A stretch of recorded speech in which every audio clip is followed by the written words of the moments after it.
A bright, insanely beautiful, almost magical night, filled with the light of the stars and the full moon. And on this beautiful night, a man was seen in the forest trying to run away from someone. She was a pretty little girl with beautiful blonde hair. Her face was full of fright and tears, but she tried not to stop and keep running. In the memories of the baby, there was a woman who despised her and her own mother. Madame was even annoyed that the girl dared to talk to her, which is why she hit her. The child was in great pain. She plunged into despair because no one was in a hurry to help her. And behind their backs, people were actively gossiping about the fact that the young lady was not Lord Barrack's illegitimate child. From such words, the child accumulated more and more anger and contempt for others. Her cheek did not stop hurting, which is why she decided to heal it while no one was looking. The girl heard a strange and unexpected noise in the forest, which made her wary. A bright fiery light could be seen from behind her back, which made the main character pay attention. Looking around, everything in this part of the forest had dried up, as well as the feeling of heat, allowed the girl to assume that there was a fire here. And just as the lady had time to think about it, the heat intensified and headed in her direction. After that, Miss went deeper into the forest and found the source of the heat. It was a huge, sleeping, red dragon. Miss was struck by the majesty and beauty of such a powerful being in front of her. Noticing the wound on it, the lady wanted to come up and take a closer look and possibly help. The dragon noticed the girl and, wary, stood up and growled menacingly to scare off the unwanted guest. But the child only pointed his finger at the wound and asked him if it hurt. The girl really wanted to help the sufferer, so she decided to approach the wound. The dragon did not trust the man and once again growled menacingly, trying to scare her away. But the young miss only smiled and asked not to worry because she was only going to alleviate the suffering. Then she touched the wounded wing and used her magical healing powers. The dragon was surprised at this, but it was very difficult for the girl to heal such a wound because of its size. But the lady had no intention of stopping and felt that she must relieve him of his torment. After all, she knows like no one else how painful the wounds are, and therefore she gave all her strength and then lost consciousness. The dragon covered the baby with his wing and was surprised by such dedication at such a young age. This truly powerful being was filled with various mixed feelings as he looked up at the sky. And after a while, the dragon's body lit up and began to gradually shrink, changing shape, until he became a tall and muscular, swarthy man in scaly armor. His gaze was directed at the defenseless, lonely girl sleeping on the ground. The dragon was amazed at the lady's fearlessness because she was not afraid to approach him and help him no matter what. But from the man's voice, the miss opened her beautiful eyes because she was very worried when she heard the stranger. The guy continued to say something to her, but the girl for some reason still could not hear his words. All these were the girl's memories of her distant past when she was still very young. Her hair was dyed golden, and her face was stained with something. The maids assumed that the lady's face was in complete disarray due to too much dye. Although there was more sulfur in the paint than usual, they didn't care, because the effect was good enough to satisfy the whims of the old king. The lady regretted that she would be given to the king's concubine when she was 20 years old, and she could have run away 10 years ago. But unfortunately, the miss, as soon as she healed the wounded dragon, lost consciousness. The maids decided to smear their faces with makeup on the advice of their mistress because they were sure that everything would smooth out on the way to the palace. After some more time, they had finally fully prepared the lady for the exit. But the mistress, looking at her, said that the miss's face was ugly in spite of everything. Madame was worried that the king might be disappointed because he had high expectations. The son hastened to calm his mother, saying that in order for everything to go well, he had prepared a good gift. In the chest, as it turned out, there were many gold coins, precious stones, as well as blades. The son boasted that he had dug up the graves of the dragon people on the advice of a dark magician to find all these treasures. Madame immediately panicked that the Tyrites would decide not to ignore such things and would take revenge. And at that moment, loud screams were heard outside the window and a strong fire was visible. The main character hurried to run to the window to find out what was happening there. Flying dragons could be seen there, striking all people with their flames. And also, after several blows, the attackers knocked out the central gate and ran into the city on horseback. The guards immediately panicked and tried to gather to defend the city as the Thairites were advancing, and they were led by a man with a large halberd on a black horse in a menacing black mask. Shouting a war cry and waving his weapon from behind him, a noise was made. It came from a massive salvo of catapults, fire, and metal shells. This volley was aimed at the houses and the castle inside the city in order to destroy everything to the ground. As soon as the first shells began to reach their targets, the Thairite commander-in-chief charged into battle. People were in panic and terror, which is why they fled and asked only for mercy.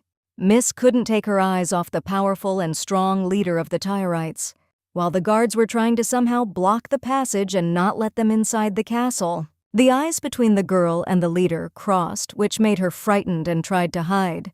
The man was in no hurry to break into the castle personally and took off his intimidating mask. After that, in a calm and menacing voice, he gave the order to burn all the people for daring to disgrace the honor of the dragons and the tomb of Majaruk.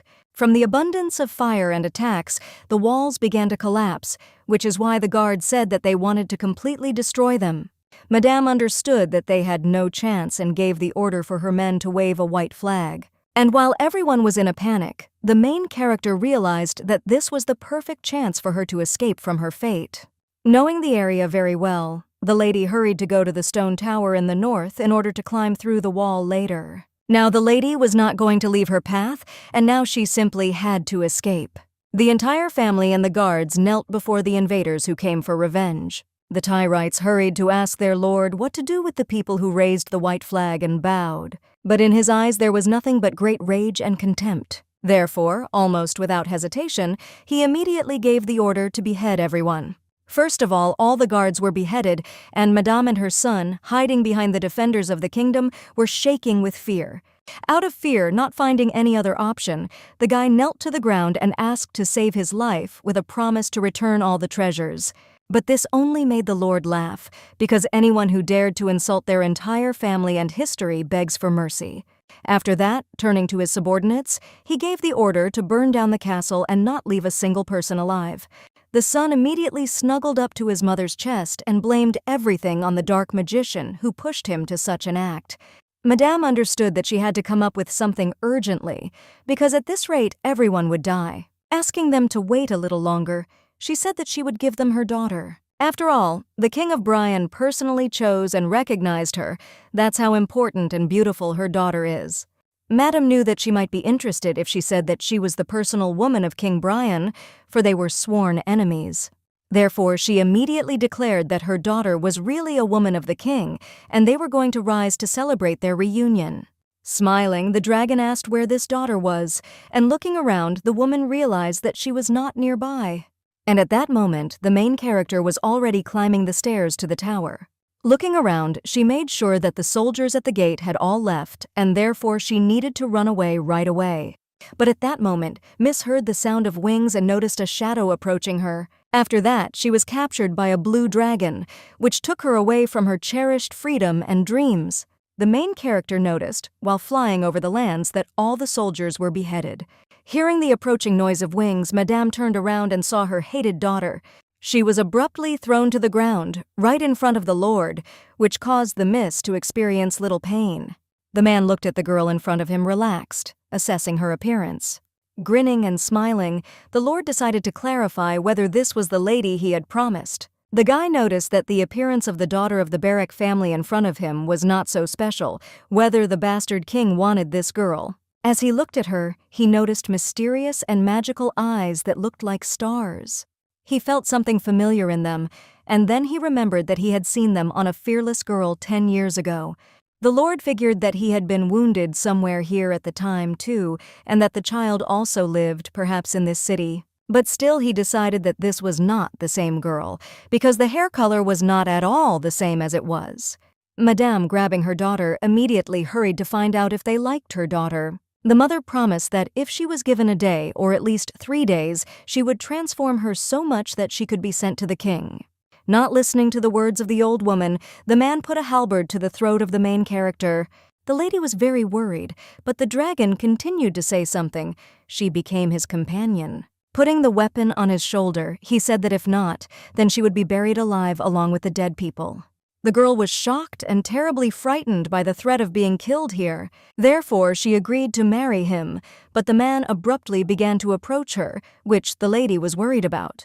The lord, kneeling in front of his wife, asked what her name was. Worried, embarrassed, and timid, the main character replied that her name was Lucy.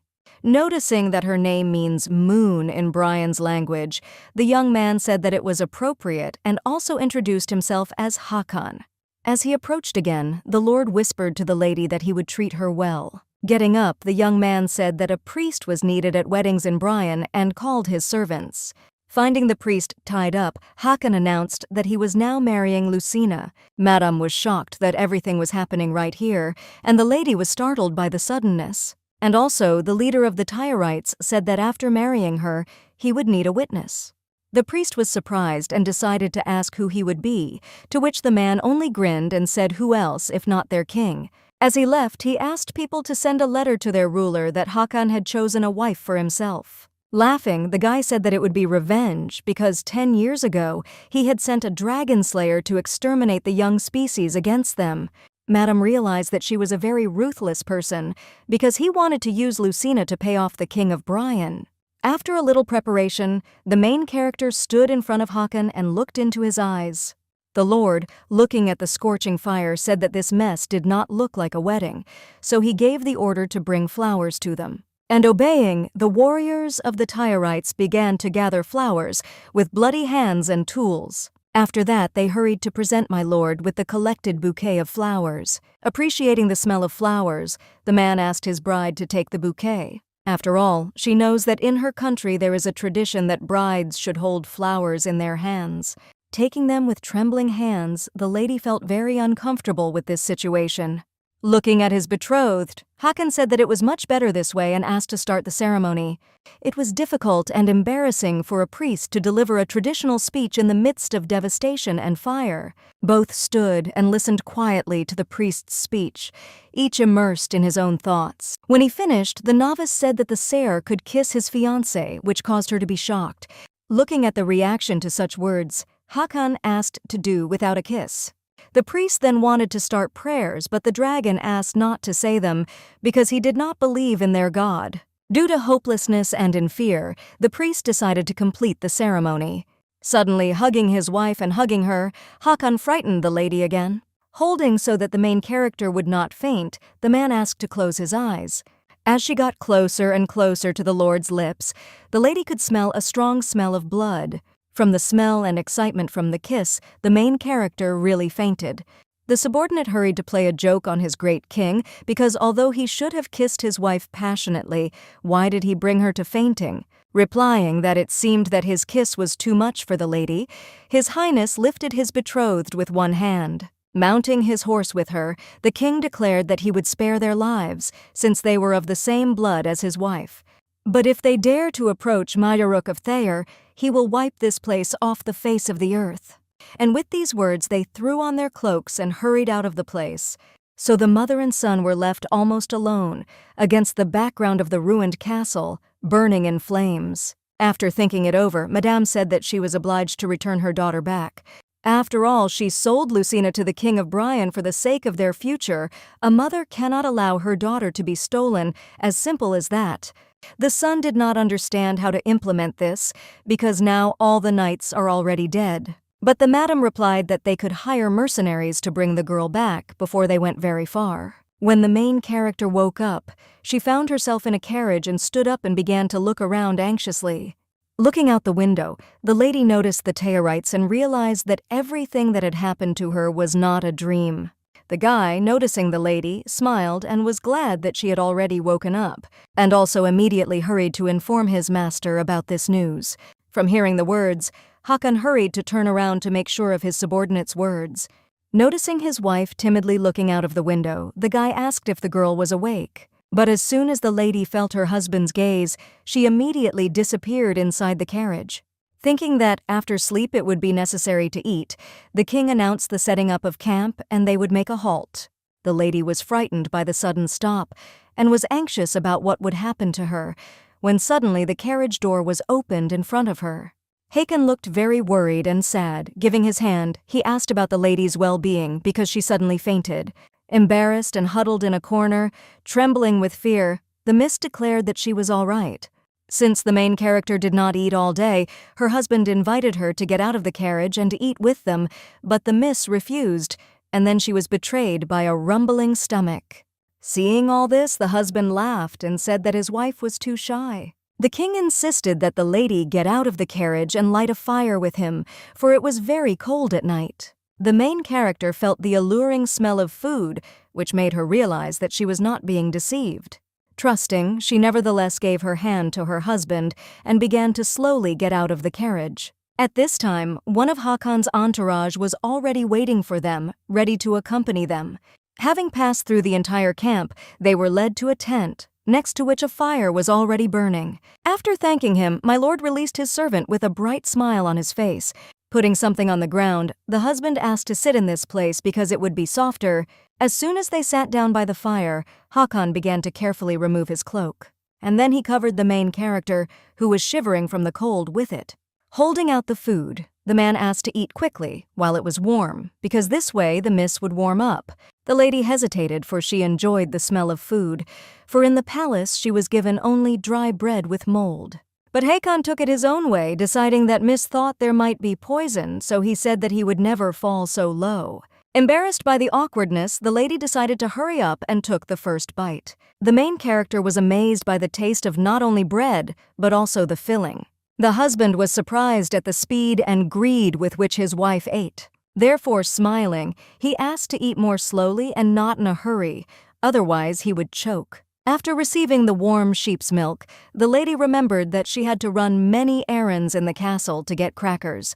The husband asked how old the lady was, because she was too young to be the bride of the old king. Due to the memories of his opponent, Hakon became angry, because his rival dared to send assassins to take the lives of young dragons. It was in that battle that he lost his brother, who was once a great king. The man asked if his wife was sorry that she did not become the wife of that old man. Hakon thought that from the lady's point of view, there was no difference between him and the old king. After all, he had also killed many innocents. Her husband, sharing another portion of food, told the Miss that although the people of Brian considered the lands of Thayer barbaric, they were not. After receiving another portion of food, the main character has the feeling that she will be better next to this person than in Burke Castle. Hakon was worried that the lady was dissatisfied with the meager food, so he said that when they arrived at the palace, there would be better food. But surprisingly, its main character was very happy about this, because these were already delicacies for her. The husband was sure that his wife would be picky about food, because she was the daughter of the nobles of Brian. Deciding that they were not talking to him, because they were still afraid, the man gave a place to his wife. While his wife was eating, Hakon decided to undress for sleep, which greatly embarrassed her. From seeing a pumped, naked torso, the main character was even more embarrassed and covered herself with a cloak. Miss suggested that in order not to interfere, she could leave the tent, but the man hugged her and said that there was no need for this because they were husband and wife. Taking the lady in his arms, Hakon remembered that in Brijuni, the first wedding night is called consummation. The girl was insanely frightened and embarrassed by what she heard, which caused tears to come from her eyes. The husband explained that he was asking because he did not know, because in Tyra they got married after the conception of the child. Such news did not calm the main character in any way and only made her cry even more. Looking at this picture with concern, Hakon asked his wife not to cry. Gently wiping away the lady's tears, the husband said with excitement that he did not want her to cry. He thought that the Miss thought that it would be better if the main character married the old king, but it was not so easy. Fear did not give her peace. Lowering his wife, the hubby did not take his eyes off and closely watched every movement. Hakon realized that the girl had so many worries in one day that it was very scary, so she was kidnapped and taken to a barbaric country. Therefore, getting up and leaving the tent, the man said that he would not touch her and would sleep on the street today. The main character was amazed by such an act, which made the lady feel lighter. The servants were surprised at how quickly their master returned to them. The attendant asked if my lord had left his wife and come to them. The king told about his experiences, that he thought that the lady would not be happy, since she had been kidnapped by some barbarians and were haunting her. But the servant only grinned, because not long ago the master wanted to kill her, but Hakan asked to remember now this woman, his wife. The guy was surprised that the ruthless gentleman had disappeared somewhere, because only because of her he left many people in the castle alive. Hakan said that the reason was the lady, and looking at her, he remembered someone. After all, he understood that this child also lived near the castle, and in order to repay her, he decided to let the inhabitants in Berk go. The confidant smiled and congratulated his master on his wife, because the king needed heirs. Since creating the descendants of the dragon clan is also hard work, so my lord must make an effort and be closer to women. So the whole night passed, and the lady woke up from the sunlight that penetrated into the tent. Getting up and slowly rubbing her eyes, the main character was surprised that morning had already come. The girl believed that because of the tears and also because she did not wash off the makeup, now she looks terrible. Hearing the sound of water, Miss realized that there was a stream nearby and therefore went to wash herself. With great joy, the lady finally washed off all the makeup that was so irritating to the skin. Looking in the reflection, she saw that the red spots had only gotten worse and therefore thought about healing the allergy. But remembering the words that now she and Hakan would sleep together, she shivered.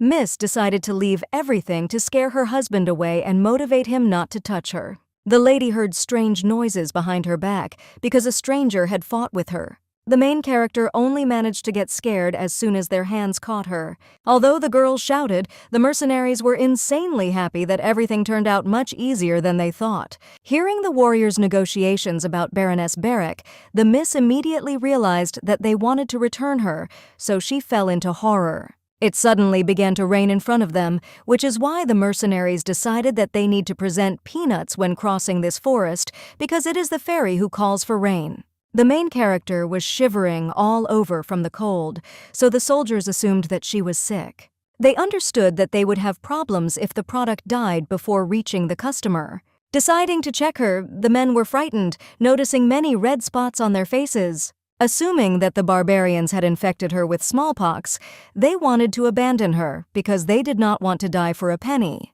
And while the mercenaries were discussing, an arrow suddenly flew into one of them.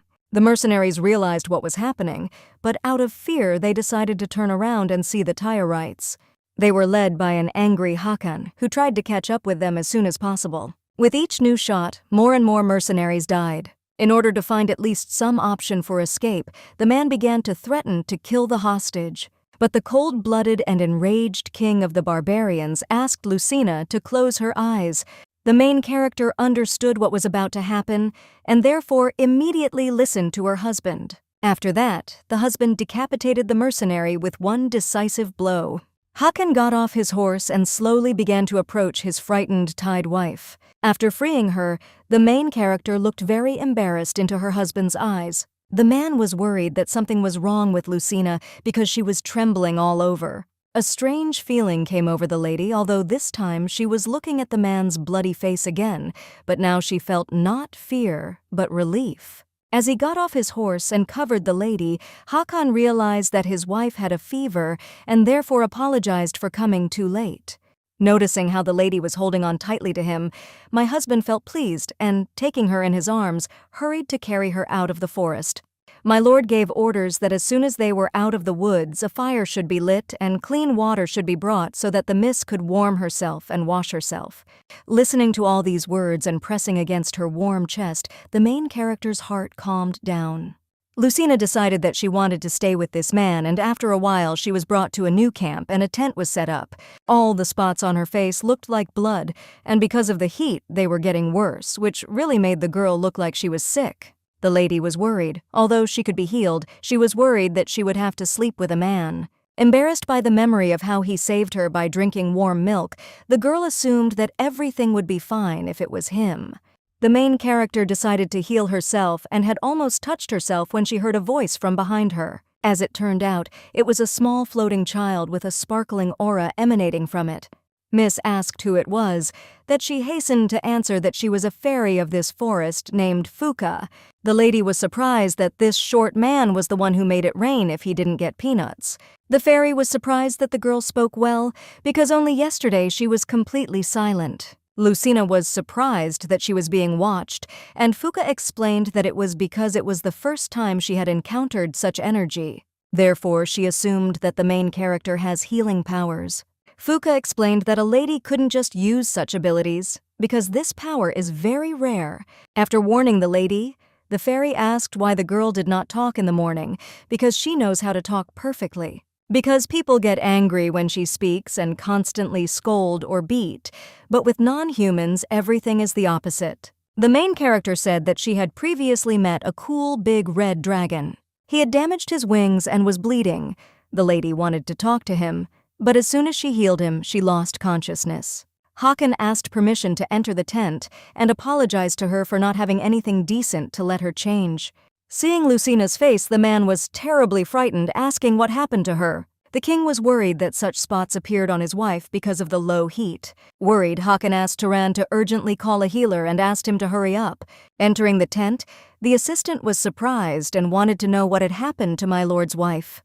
Looking at the lady from afar, he was frightened, noticing many spots on the bride's face. Because of this, the servant immediately grabbed His Highness and abruptly dragged him away from the tent. After all, according to the symptoms, it was smallpox, which recently came from the lands of Brian. The main character wanted to explain, but because of the excitement, she could not speak normally again. Miss tried to come up and tell everything, but a blade was pointed in front of the girl's face. But Turan threatened her not to come closer, and also demanded that she go back. Noticing Lucina's reaction, the king grabbed the hand of his subordinate, because it cannot be said that it was smallpox. Looking at his wife with a worried look, Hakan asked what Lucina wanted to tell him. Because of her excitement, Miss could not speak normally, so she could only say that it was not smallpox. After all this is due to the fact that she dyed her hair, and the effect is due to crocus juice. But because of the interrupted and jumbled words, she was misunderstood, and it was thought that it was all madness because of fever. The more nervous the lady became, the more confused she became, which made her remember how she had been beaten, not understanding her words. And she also remembered the words of the maids who laughed at her and said that there was no point in looking for excuses, because everything would be beaten anyway. Because of these memories, the main character stopped saying anything, as she decided that in any case she would be beaten. Turan said that he was sure that he had smallpox in front of him, and therefore it could not be brought to the palace. And also her people wanted to burn all the things that this woman touched. The main character was afraid that she could die and thought to heal the rash with her power. But she was stopped by the words of the fairy, who warned her not to use force just like that, otherwise the peoples would gather around her like ants. The king sighed and asked Lucina to calm down and speak more clearly, and he would listen to her until he could understand. Turian was worried about his master and believed that it would be dangerous, but Hakan clarified that it was not smallpox. Smallpox rash spreads with a decrease in temperature, and with this disease, it is impossible to eat normally. He remembered that his wife had said something about dye and told her not to be afraid because no one would be angry. Lucina began to tell again, albeit in fits and starts, that she had dyed her hair blonde with the help of sulfur. After long and timid explanations, the husband finally realized that the stains were due to a toxic dye, and the lady was dyed for the old king. Lifting the bangs of the main character, Hakan showed Turan that most of the rash is near the head and forehead. And the rash became brighter, which initially appeared because the temperature rose due to the rain. After listening to and putting away the blade, the king's confidant agreed that there was indeed a meaning to these words. And also Hakan recalled that he should have been infected a long time ago, because he touched and kissed Lucina, and also everyone was supposed to get infected with whomever he drank. Seeing the violent reaction of the crowd, agreeing with His Majesty's judgment, the girl's husband laughed. The lady was amazed that for the first time someone tried to listen to her so attentively and did not laugh at her. After all, Hakan reminded his wife that it was time for her to return to the tent, because of the temperature, she should lie down in a warm place. While he was putting the girl under the blanket, a servant came to them with a message that the mercenaries had issued a confession. The warrior said that these people were acting on the orders of the Baroness, and she was trying to get her daughter back. This infuriated the king that the wretched woman had too low an opinion of the Tyra. The main character was worried that so many people would be killed. But the husband explained that not only did they disgrace the Tyar people, but they also put their hand on the king's wife. Lucina agreed with Hakon's words, but still insisted that he went overboard in executing all innocents. The man was surprised by such a reaction because he thought that she would be sorry if her mother died. Such words confused the main character and made her very scared. Miss knew she was not her own daughter, but she was afraid of being abandoned again. And so she decided to pretend to be a real daughter and began to feign mercy for her mother and brother. The husband gave his hand to the lady because he was worried, since she was sick and she should not be on the cold floor. Lucina continued to ask for the safety of her family's lives, but was surprised that she was being picked up. Leaning to his ear, the husband wondered what he could get in return for the lives of his parents. This unexpected phrase, for which the girl was absolutely unprepared, made her fall into a stupor. Holding his wife's hand, Hakon said that he could not simply forgive those who encroached on the king's wife. Worried by the awkwardness, Lucina timidly promised to do whatever His Highness wished. The man caught himself thinking that as he looked into those eyes, he couldn't stop thinking about the child he had met 10 years ago. After clarifying whether the main character was really ready for anything, her husband asked to kiss him. Hearing this, the miss hesitated and began to be embarrassed, because the memory of the past haunted her. The girl understood that she now had nowhere to go and not get out of it, and therefore she closed her eyes. Then, slowly and hesitantly, she reached for Hakon's lips until she kissed him.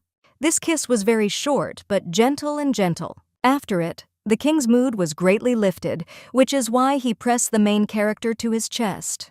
But he also ordered the soldiers to behead all the mercenaries and send them to Brian with a warning that he would no longer allow anyone to touch his wife. Entering the tent, the servant immediately signaled that he understood the order and hurried to carry it out. Hakon also said that he would leave the tent as soon as Lucina's temperature dropped, and the gentleman also asked to bring antipyretics and food that would be convenient to eat on the road. After putting the girl down, the husband said that he would put a guard at the tent so he could not worry about his safety. The main character thanked for such care, but her husband asked for it better to kiss him again. From the unexpected and embarrassing proposal, Lucina blushed, feeling awkward, but the man just laughed and hurried away, saying that it was a joke and would not bother him again. The main character did not understand why her husband was so happy, because her face was all pimples and disgusting. But her thoughts were interrupted by an unexpected towel thrown by her husband. Removing the towel from her eyes and looking at Hakon, the lady realized that she was living next to a very strange man. The next day, as soon as the main character felt better, they immediately rushed on the road. Lucina actively studied her new surroundings and was more and more amazed by every second. After all, Thayer's luxurious and huge shining palace appeared in front of her. She remembered that in Brian, they said that Thayer was a cellar or cave inhabited by other people who ate flying animals. And while the lady was pondering the false words of the people of Brian, Turan came to her and asked her to get out of the carriage. Descending, the main character was amazed to find marble slabs under her feet. She also smelled the smell of burning, a mixture of musk and sulfur, which made her feel a little dizzy. Noticing the change in his face and his wife's slight staggering, Hakon hurried to hold her back. He explained that people with strong earth energy need time to get used to the smell of Thayer, where the energy of fire prevails. Miss felt safe in the hands of her husbands, and he was interested in the opinion of the lady when he saw the palace before him. Lucina reported that everything here was nothing like what she had heard, to which the king explained that Brian looked at all races except himself. Due to their arrogance, they never recognized the palace, even though Thayer's civilization is already quite advanced. The arrival of the king was awaited by many joyful people who wanted to meet him as soon as possible.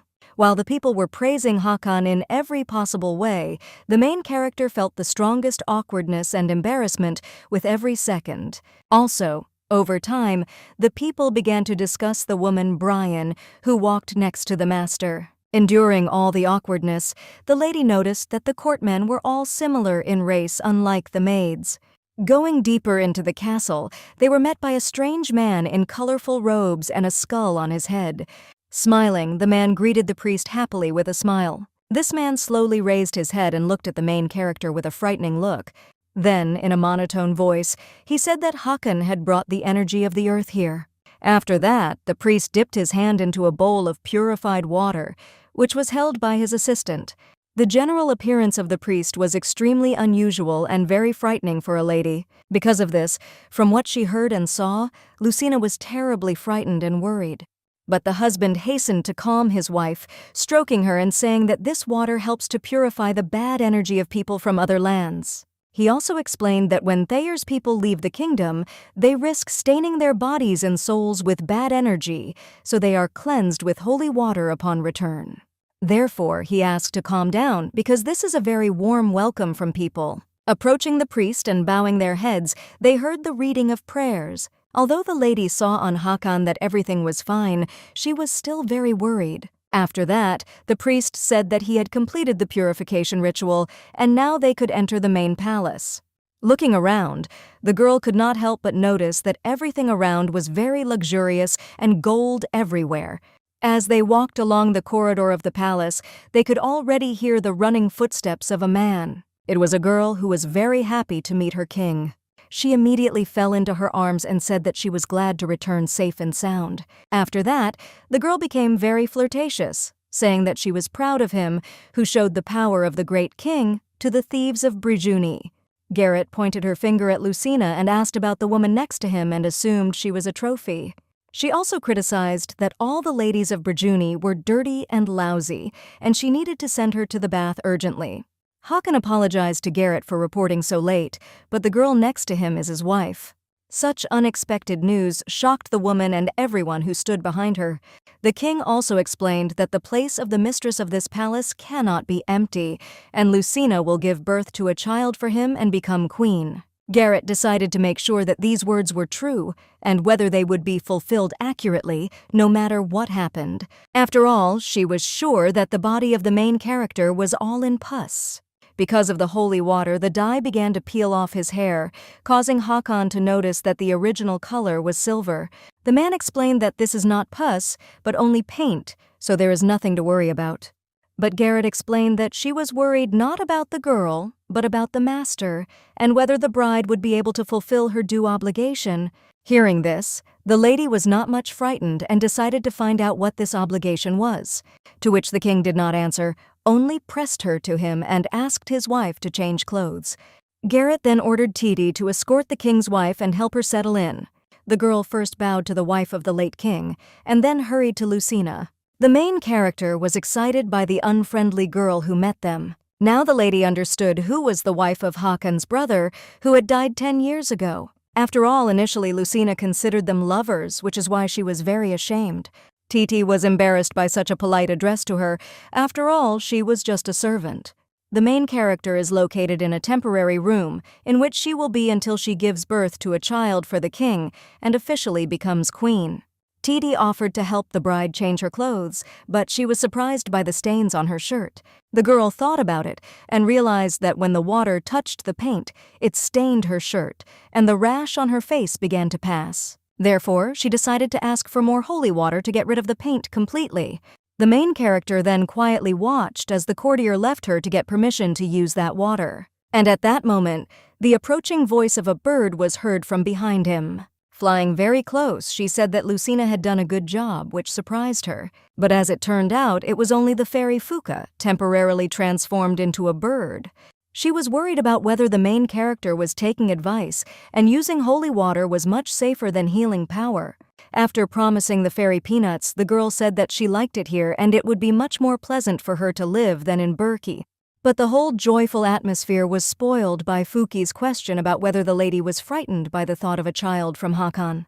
Miss explained that she was a little nervous, even though according to the laws of Tayair, they were not yet engaged, but in Brian, they were already married. While Lucina was talking to the fairy, Titi was already returning from her errand. As the servants removed the armor from the king, Turan reported that the dragons had returned from Burke.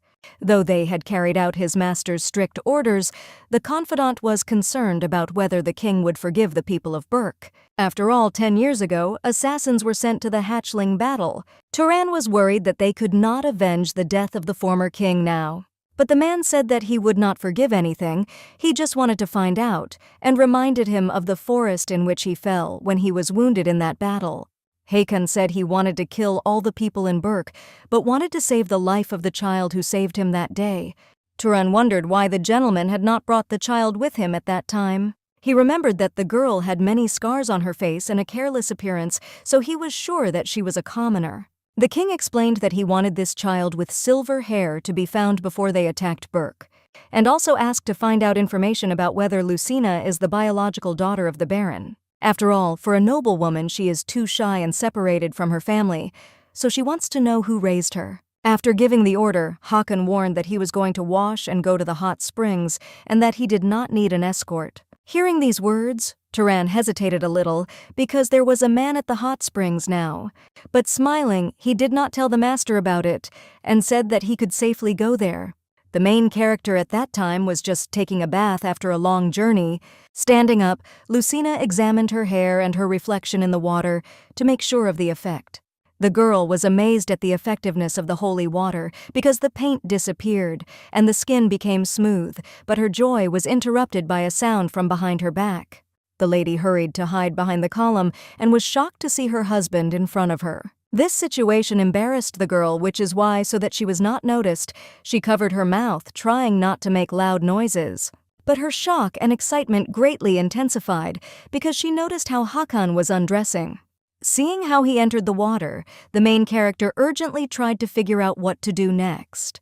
Looking at the king's handsome body, the lady continued to feel uncomfortable and realized that she couldn't get out of here.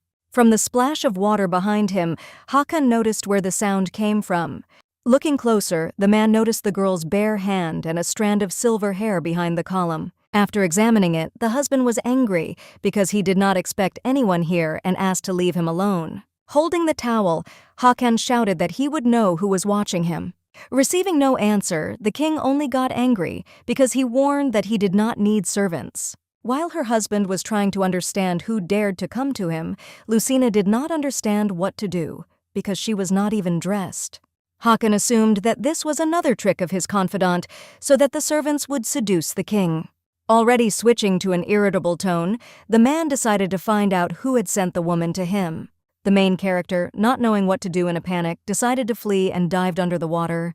Such a sight only made Hakan smile, because he had no intention of letting her escape. Hearing a voice underwater, the main character opened her eyes to see where she could swim. Noticing him right in front of her, the lady immediately tried to swim away as soon as possible, which continued to infuriate the king more. He didn't understand who dared to cause so much trouble by running away from him, so he hurried to grab her.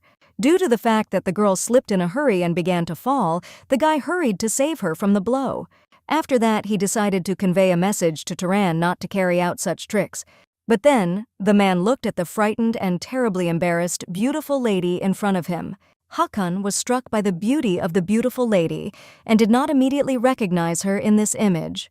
But when they looked into the moonlight-like eyes, they began to remind him of someone. The king was surprised that it was Lucina, and without paint, she was very similar to the same girl. The husband began to think, because his savior should be about the same age. But noticing her husband's too serious expression, the miss got scared and shouted that she was wrong and asked not to beat him. Hearing such words, Hakan fell into embarrassment because he did not understand why such a reaction. But the main character did not listen and knelt, kneeling, asked not to beat and promised to do anything. Seeing such a picture in front of him, the man became completely uncomfortable. Calming down, sighing, Hakan slowly took off his towel and threw it over his wife. Kneeling in front of her, the young man said that no one had the right to strike in his palace, and no one would dare to beat the king's bride. But Lucina still decided to clarify that even Hakan would not hit her. Stroking his wife, the husband asked why she was there, but the lady explained that she wanted to wash herself with holy water. Explaining that in such a case there is nothing wrong with his wife being here, he apologized for scaring her. Holding Lucina to his chest, the king asked that as soon as she gave birth to his child and became the mistress of this palace, not to show anyone's weak side, not even to him. After all, he wants his queen worthy to rule his palace. The man never stopped comparing her to that brave girl, and while Hakan was thinking, Lucina hurried to leave him. Looking at her, the husband gently caught his wife by the hair and asked where she was going. Catching her in his arms, he did not allow her to swim normally. The girl said that she had already finished, which is why her husband offered to go out together and lifted her in his arms. Timidly and with excitement, the main character decided to find out where they want to take her, to which Hakan replied with a smile and joy that they were going to his bedroom. Noticing the confusion again, the husband asked if his wife was still afraid of him. After that, they temporarily separated until late at night. In their chambers, the main character was actively prepared by the maids before being sent to the master's room. Titi was glad that the paint had washed off and was sure that now the king would definitely like Lucina. Other maids began to tell with a smile, worried whether the bride could cope with such a burden. The girl asked the lady if she knew why the king did not get close to other women. And while the girls believed that Lucina would not cope and would die altogether, Titi stood up for her. Taking the main character away, the courtier said that the lady would cope and give birth to a beautiful child, but the girl took it her own way, deciding that Hakan would hit her while she slept. With each step taken, the excitement and embarrassment increased exponentially. In the chambers, her husband was already drinking a glass of wine, not expecting anything outstanding. But as soon as his wife entered, he could not take his eyes off her beauty. For the first time, Hakan was embarrassed by the insane beauty of the main character. Putting down a glass of wine, the husband stretched out his hand and asked her to come to him. Looking at the strands, the man wondered why she hid such beautiful hair behind vulgar dye. The main character was embarrassed by such words because this is the first time she hears something like this. And while the lady was pondering, her husband whispered in her ear if Lucina would faint again if he kissed her. At such gentle and affectionate words, the lady blushed and was embarrassed. Although she couldn't say a word, she shook her head to say that everything would be fine this time. Having received the necessary answer, Hakan slowly approached Lucina's tender lips. After that, they merged in a sweet, soft, and warm kiss of love. From this, the main character froze and looked at her husband. As a result, her gaze rested on one of her husband's many tattoos. Noticing the girl's interest, Hakan explained that they were passing on the pattern of the tribe in which he was born. Taking her hand and putting it to the tattoo, the king said that there was nothing to fear here, and therefore he could safely touch them. Lucina was surprised and embarrassed because she did not know that the man's body was so hard as if touching a stone. Smiling and looking into his eyes, Hakan asked if his wife was going to run away and if he would spend the night with him. After that, the husband gently grabbed the lady with both hands and lifted her off the ground, and he transferred her to the bed, carefully placing the main character on it. In Lucy's eyes, there was uncertainty and embarrassment with the expectation of what would happen next. But at that moment, the lady remembered how the maids had told her what she might not survive after a night with her master. Looking at Hakan's hand, the girl imagined that it would be difficult to survive after being hit with such a hand. Because of the fear of death, the main character closed her eyes and tried to tremble all over her body. But from what he saw, all the king's mood disappeared, and he just calmly sat down next to her. Hearing a heavy sigh, the main character assumed that her husband was angry, but he replied as if reading his thoughts, that he did not hold a grudge. And then Hakan decided to ask if Lucina wanted to return to her family.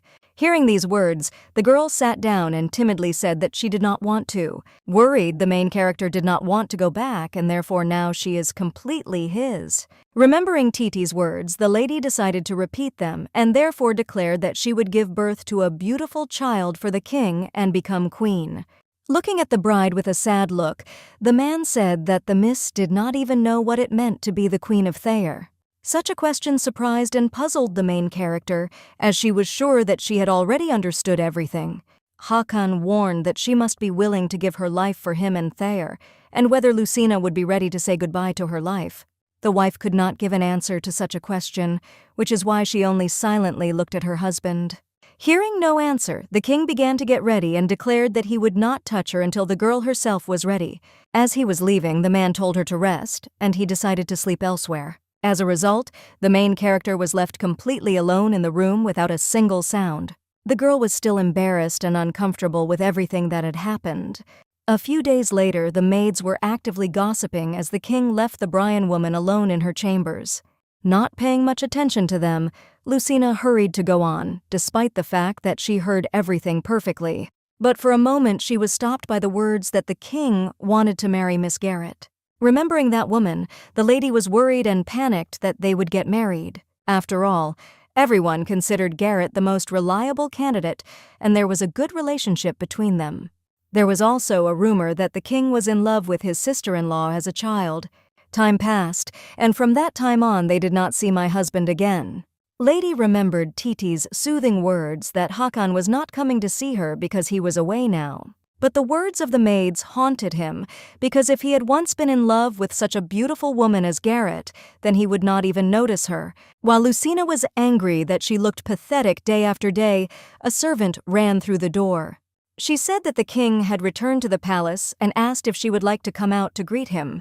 From such news, the girl immediately came to her senses and was happy. After that, having changed her clothes, she hurried to meet with His Majesty. Garrett's voice could be heard from behind her, almost recognizing the Bryan maiden due to the color of her hair. From such an unexpected appearance, the girl flickered again and spoke very timidly. Seeing this, the sister-in-law asked what the main character was mumbling, and the laughter of the courtiers was heard from behind her back. The girl said that if Lucina spoke in the same idiotic manner, even in bed, then this was what infuriated the gentleman and he left. Such words made the lady very ashamed, embarrassed, and terribly offended. Garrett felt the miss's hand and said that it was too fragile and skinny, so she could not stand being near the king for long. Then she suggested that she leave now because Lucina had come this way without the determination to become queen. Because of this, she believed that the bride would die soon, which worried the main character.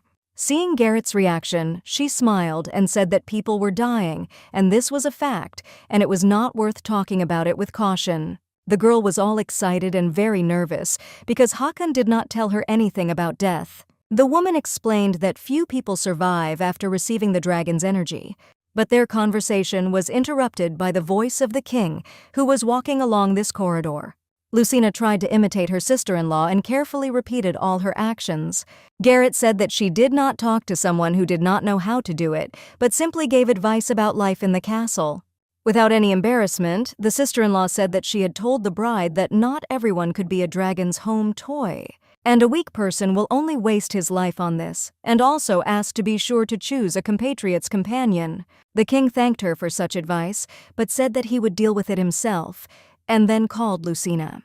Although the main character obeyed, she still timidly looked back. While walking, Hakan said that he had been busy lately, so he could not visit her, and also asked if she was fine, but there was only silence in response. Because of the complete silence, the man was forced to ask if there was anything at all that she wanted to ask him. The lady wanted to ask everything she didn't know, but because of the flow of thoughts, she couldn't put a few words together. The only thing that she could squeeze out of herself was whether she would die when she became queen, to which the king explained that being the chosen one of the Darkon is very dangerous, and of course she is not ready to give her life for the country yet. He then went on to say that most likely from her point of view, he wouldn't be much different from the perverted King of Bryan. But Lucina hugged his hand and interrupted, saying that she and the old man were completely different. The girl asked to listen to her from the very beginning because he was not angry for the first time. Hakan wondered why no one was listening to Baron Burke's only daughter. The lady was immediately worried because she believed that there was no way she could say that she was illegitimate. Therefore, the miss gave a rather stupid answer that they did not communicate with her because she speaks like an idiot. Hakan suggested that the girl was not a favorite child, which is why she was given to the old king, and he also considered her parents very strange, because if he had such a beautiful daughter, then he would idolize her and listen to every word. The girl was amazed and asked the question why, to which her husband replied that she was very cute. And their romantic idyll was disturbed by a servant who unexpectedly ran to them with a message. He came to report that Adar had escaped, and this news made Hakan worried. But after calming down, the man said that there was no need to worry, because he would return as soon as he heard his voice. The husband apologized to the main character, because he urgently needs to go. Miss felt very strange to hear such warm and new words. Looking at herself in the mirror, the girl was still happy that she had been called cute for the first time. The girl began to wonder if she really seemed cute in Hakan's eyes. Remembering all the words she had heard that day, the girl decided to ask her good maid what it meant to receive the life force of a dragon. Titi was worried because the king did not explain anything and doubted whether she could tell about it. But as she gathered herself, the girl explained that this meant that the mistress would give birth to a healthy heir to the dragon race. Lucy asked if she would die after giving birth, to which the maid hastened to explain that this was not uncommon, especially if the child was of the dragon race. Now the lady finally realized that Garrett was sure that Lucina would die after giving birth because she was weak. Titi said that Garrett was an ordinary servant, but she was able to give birth to a child and became queen. The maid was very eager to help her mistress, which is why she went to look for sexy clothes for her, and at this time in a separate castle, separated from everything else. The king sat anxiously beside the bed of an immobilized and gray-haired woman. The confidant tried to calm the master and assumed that everything was all right now. Håkon assumed that she was shocked that he had left the castle so suddenly. But most likely, this is due to the fact that the son went to war again, because his mother was worried and afraid to lose her son again. Adar was blessed by the god of fire, but 10 years ago she lost her mind because she did not want to accept the death of her son and refused to bury him. For 10 years, the body of her older brother has not been able to get to Mezerul because she was worried that it would be stolen. This is how long the brother's body has been kept in Kosik, and his mother still hopes that he will wake up. After visiting the person closest to him, the king decided to go back to the palace. On the way, Håkon decided to go inside because he was not in the mood today. In a panic, Turan asked if the gentleman did not want to see the faces of his children like this and asked to visit at least Garrett. The confidant recalled that 10 years ago the prince died in the war, and the king who was pursuing the murderers of his son also fell. And now, if something happened to Håkon, then the great dragon's blood would end its existence. Turning his head away, the gentleman clarified that he just needed to find a mate. Turan recalled that the previous king spent countless nights with women, and only Garrett bore him a child. Listening to his friend's lectures and pressures, it became more and more difficult for the man. Angry, the king shouted that Turan had said he should watch the deaths of all these women. Although Garrett managed to give birth to a child to his brother, but how many women died trying to do it? Never was a girl born and a mother of another race unable to withstand the power of the god of fire, so a woman never survived. Everyone believes that this choice of girls is independent, because this is how they became queens, but this is not true since often girls were simply sold here. He also recalled that only Garrett's brother could hug without fear, which is why Turan asked why the king would not marry her. At that moment, the man remembered the words of his brother, as he said that only when he met his wife, he immediately realized that she was born for him, as well as his desire to be buried with the girl he really loves.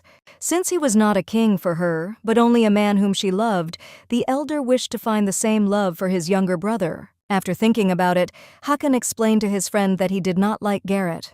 Such an answer only made Turan even more excited because he did not know what to do. The king did not understand why the dragon race took so many women's lives for the sake of procreation. Turan explained that if their race was gone, then Brian would commit genocide and destroy all barbarians. The only reason why they didn't destroy the other races was because of the dragons who had mastered the fire. Therefore, the confidant asked not to behave so childishly anymore and to make a child with Lucy. But Håkon was worried that the girl would die, to which Turan replied that there was no difference, because she was originally supposed to die. If she hadn't been moved here, the lady would have become the old king's concubine, and as you know, they don't live long. In any case, she is destined to die. Turan believes that it is better to have a child and become a queen than just to die. The king came to the conclusion that there was no point in guessing anything, because he had to let fate take everything into his hands. The main character was unexpectedly woken up by Titi with the message that the gentleman had returned. Entering her, having drunk a little with glasses of wine and a bottle, Håkon asked if his bride was asleep.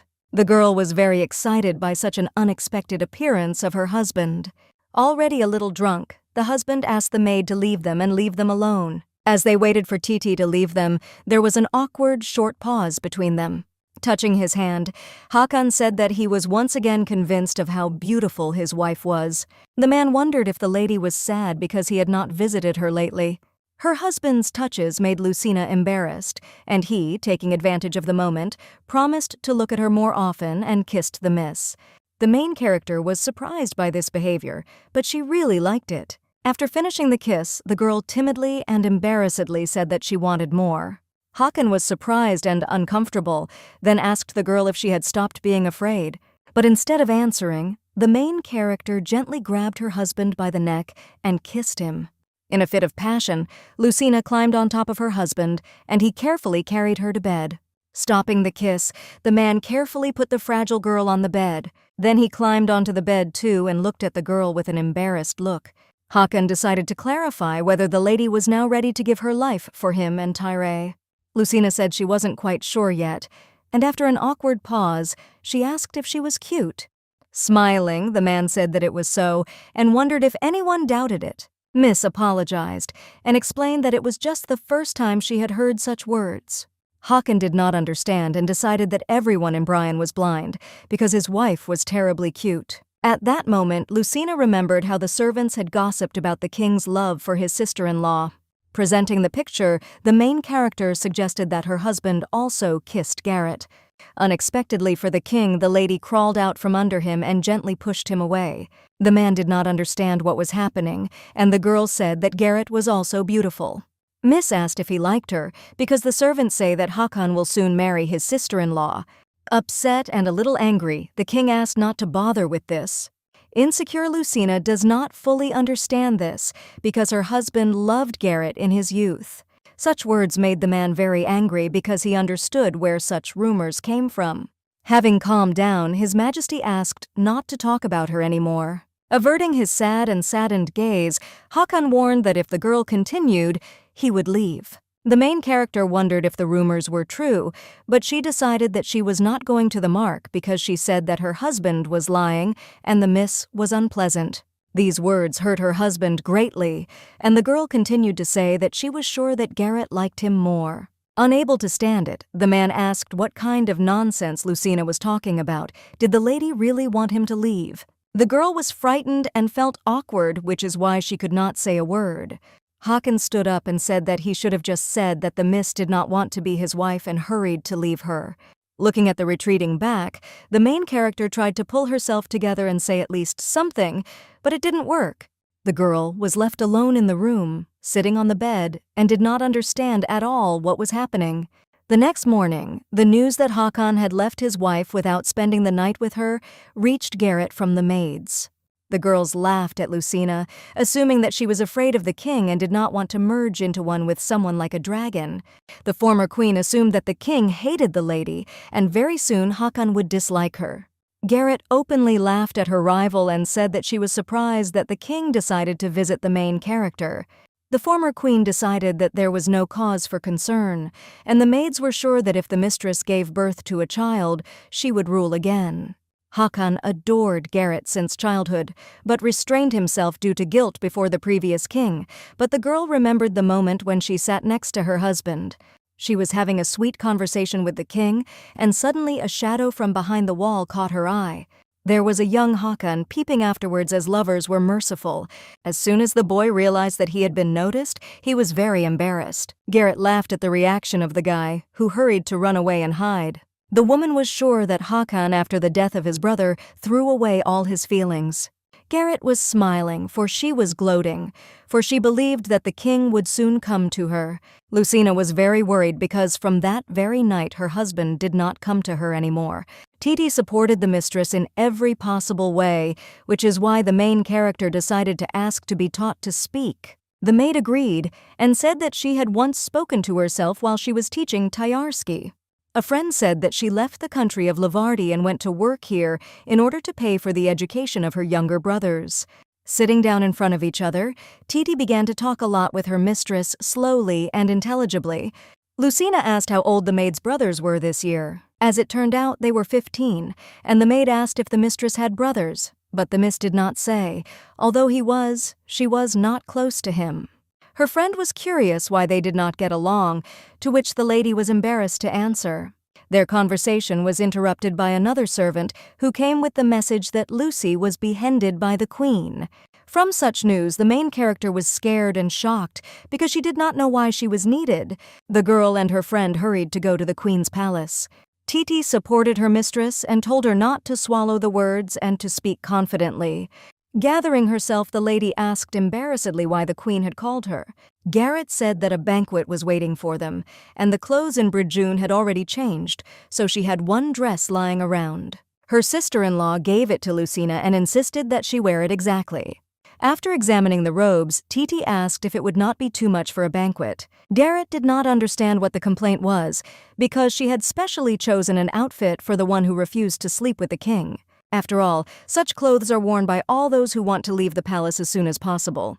Sneering, the queen said that it was a gift of sympathy for Hakan. Lucina felt very uncomfortable when Titi was very angry.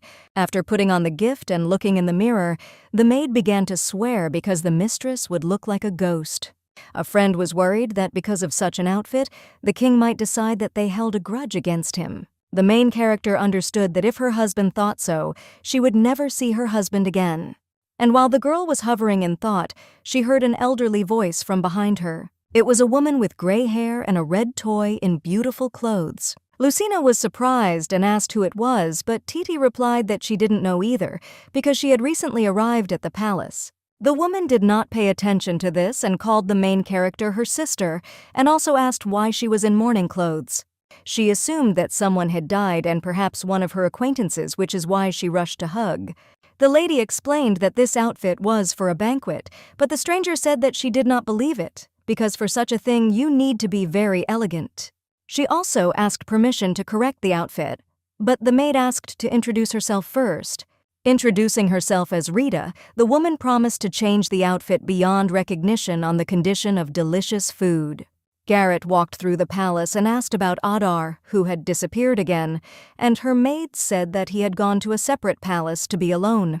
Hearing this, the queen assumed that the woman from Brian had then gone to the bedroom. Smiling, she decided to visit the main character in person and also asked not to inform the king about it. At this time, the elderly lady had already been brought all possible delicious dishes. Rita was glad that she was finally able to eat to the fullest, which is why she held on to her stomach. Madame took out a pair of gold scissors and began to alter the dress, from which her friends were frightened. The woman asked Lucina if she liked anyone she fell in love with at first sight. She explained because of the color of the hair and appearance of the main character, black is very suitable for her, she just needs to change the outfit a little.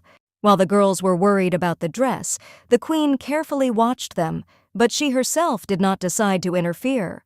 Seeing the outfit in the mirror, the lady was terribly embarrassed and did not understand how such a thing could be worn to a banquet.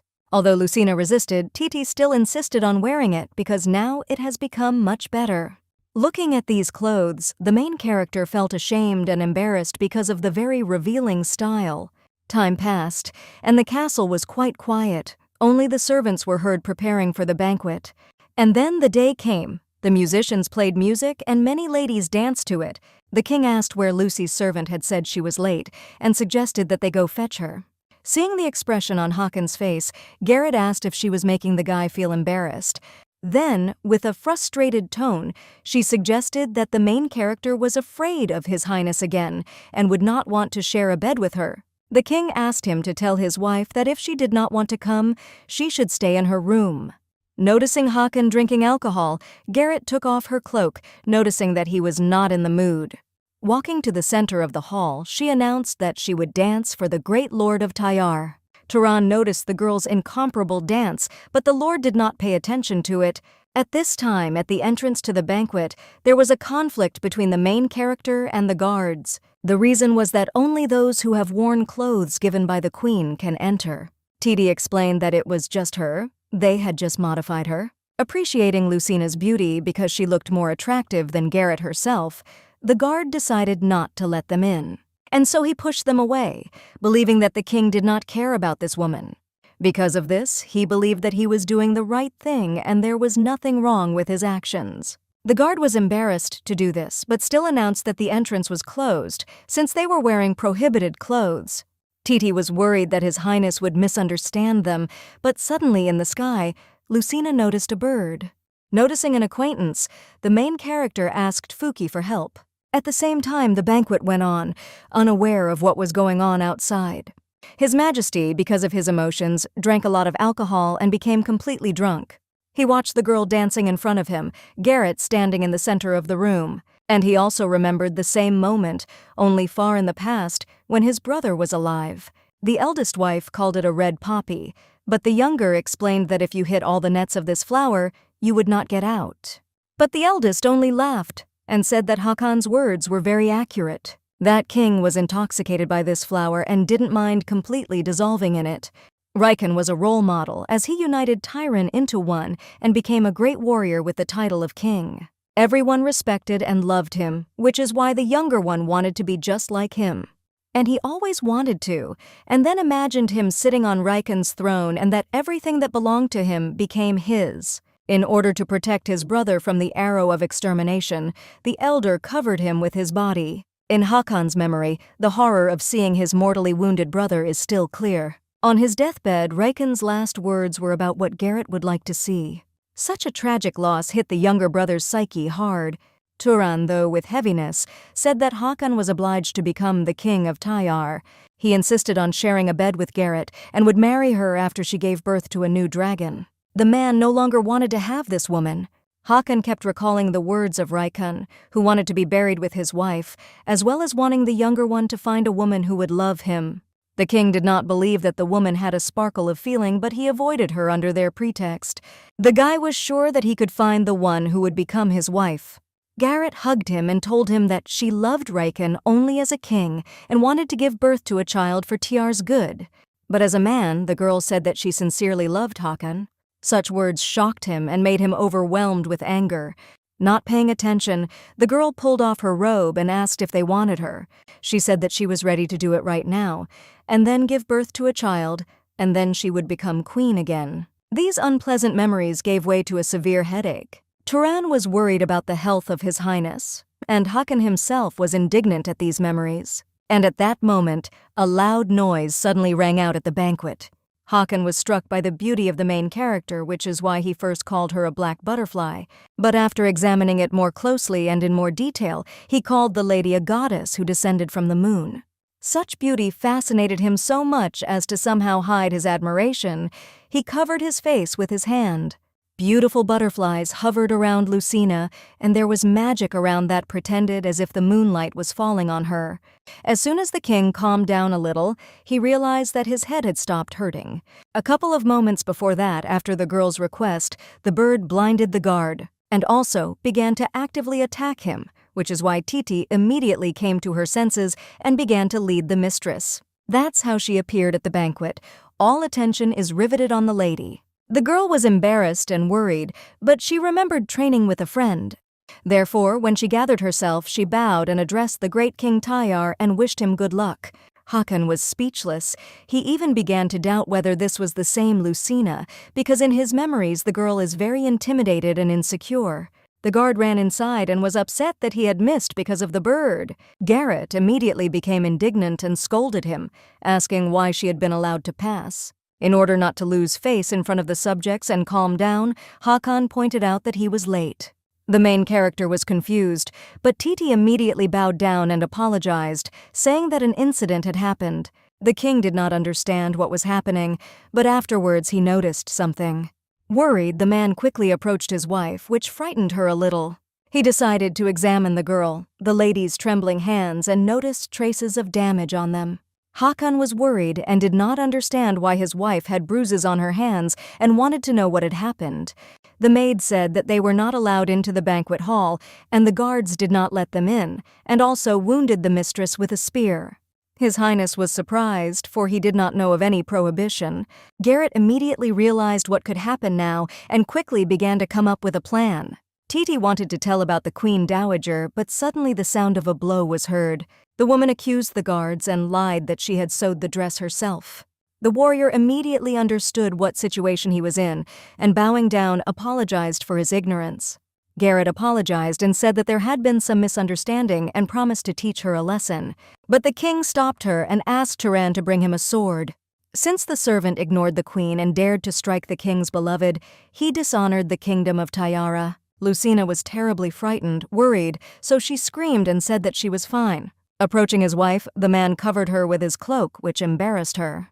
The king explained that no one but himself dared to touch her, and anyone who dared to die was worthy of death.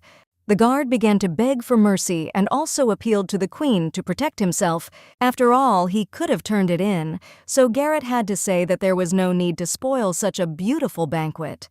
Haakon began to understand where the legs grew from, and therefore asked whose order it was not to let his wife in.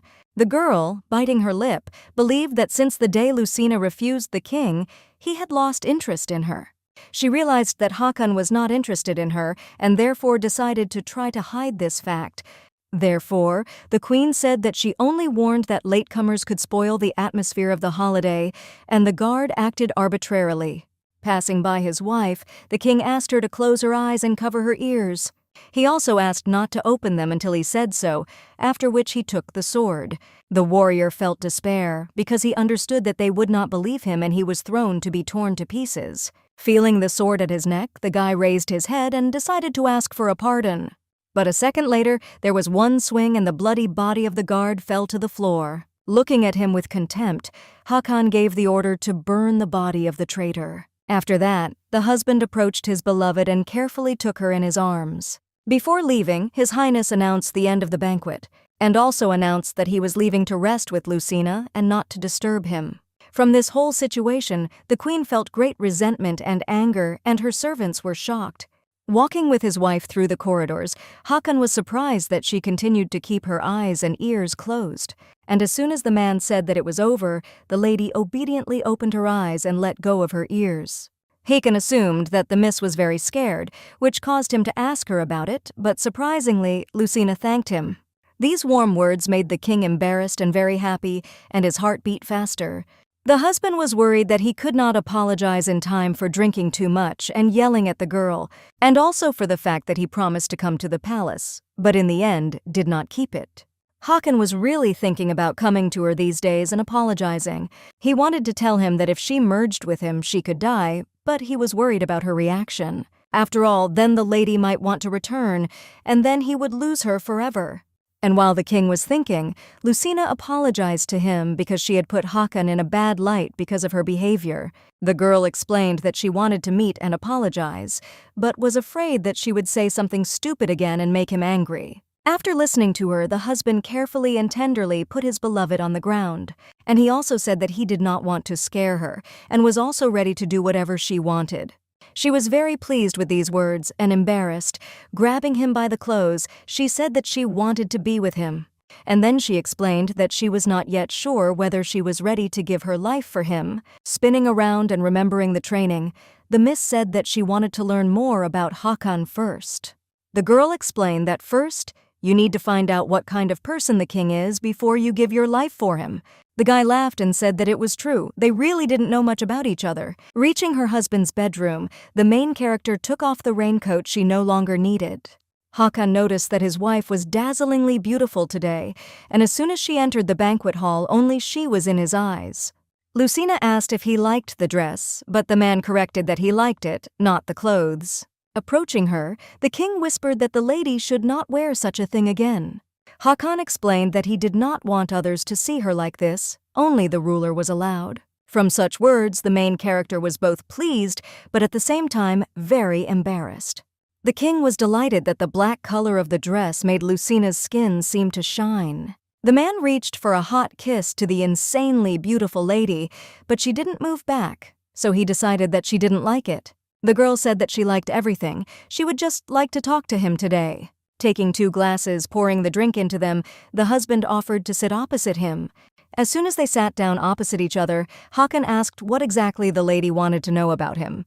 The main character was very nervous, and although she tried to speak like in training, she stammered on everything. Because of this, Lucina abruptly drank a glass of alcoholic beverage to calm down. After that, I was finally able to normally ask how old my husband was. The husband said that by human standards he was about 27 years old, and assumed that the miss was about 20. Remembering Titi's advice, Lucina decided to find out what Haakon liked best. The king, without thinking about the answer, said with a smile that he liked her. The lady immediately became indignant and explained what she meant about things, hobbies, and alcohol. In order not to lose her fighting spirit, the main character began to drink wine again. The man noticed that the girl drinks very well and only now found out about it. After that, in order to make it more convenient to pour, he moved closer to his beloved. Hakan said that he also wanted to know a lot about her, so he hoped to get honest answers. The girl said that at first she listened, because of which the king thought and invited her to play a game. Pouring wine, the husband explained that they would ask questions. If someone did not answer, he would drink a glass of wine. And the questions are asked in turn. The girl agreed with this because it seemed quite a fun game. Hakan said that in this case he would be the first to start and thought very much. Then he asked about what kind of men she liked and asked her to approach the answer thoroughly. As she pondered the question, Miss was constantly imagining all the qualities of her husband, which made her very doubtful as to how to say it. She didn't know how to admit that she liked him, so she drank a glass in one gulp. Lucy also became curious about what kind of girls her husband liked. After a little thought, the man said that he wanted to find the one who was not afraid of him and would love him not as a king, but as a person. Hakan asked if the lady could speak like that, and why she didn't say that right away. The girl explained that she really spoke poorly because everything was new here and she was afraid a lot, but the miss was training. She said that she had wanted to talk to him for a long time, but she wanted not to look like a fool and turned to Titi for help. Although he was pleased because they tried for him, the guy felt no more dexterity. Stroking the lady, the king said that it was much better to improve in practice than to do everything well at once. Hakan realized that he had been mistaken about her timidity and shyness, as it turned out that she was much more confident and courageous.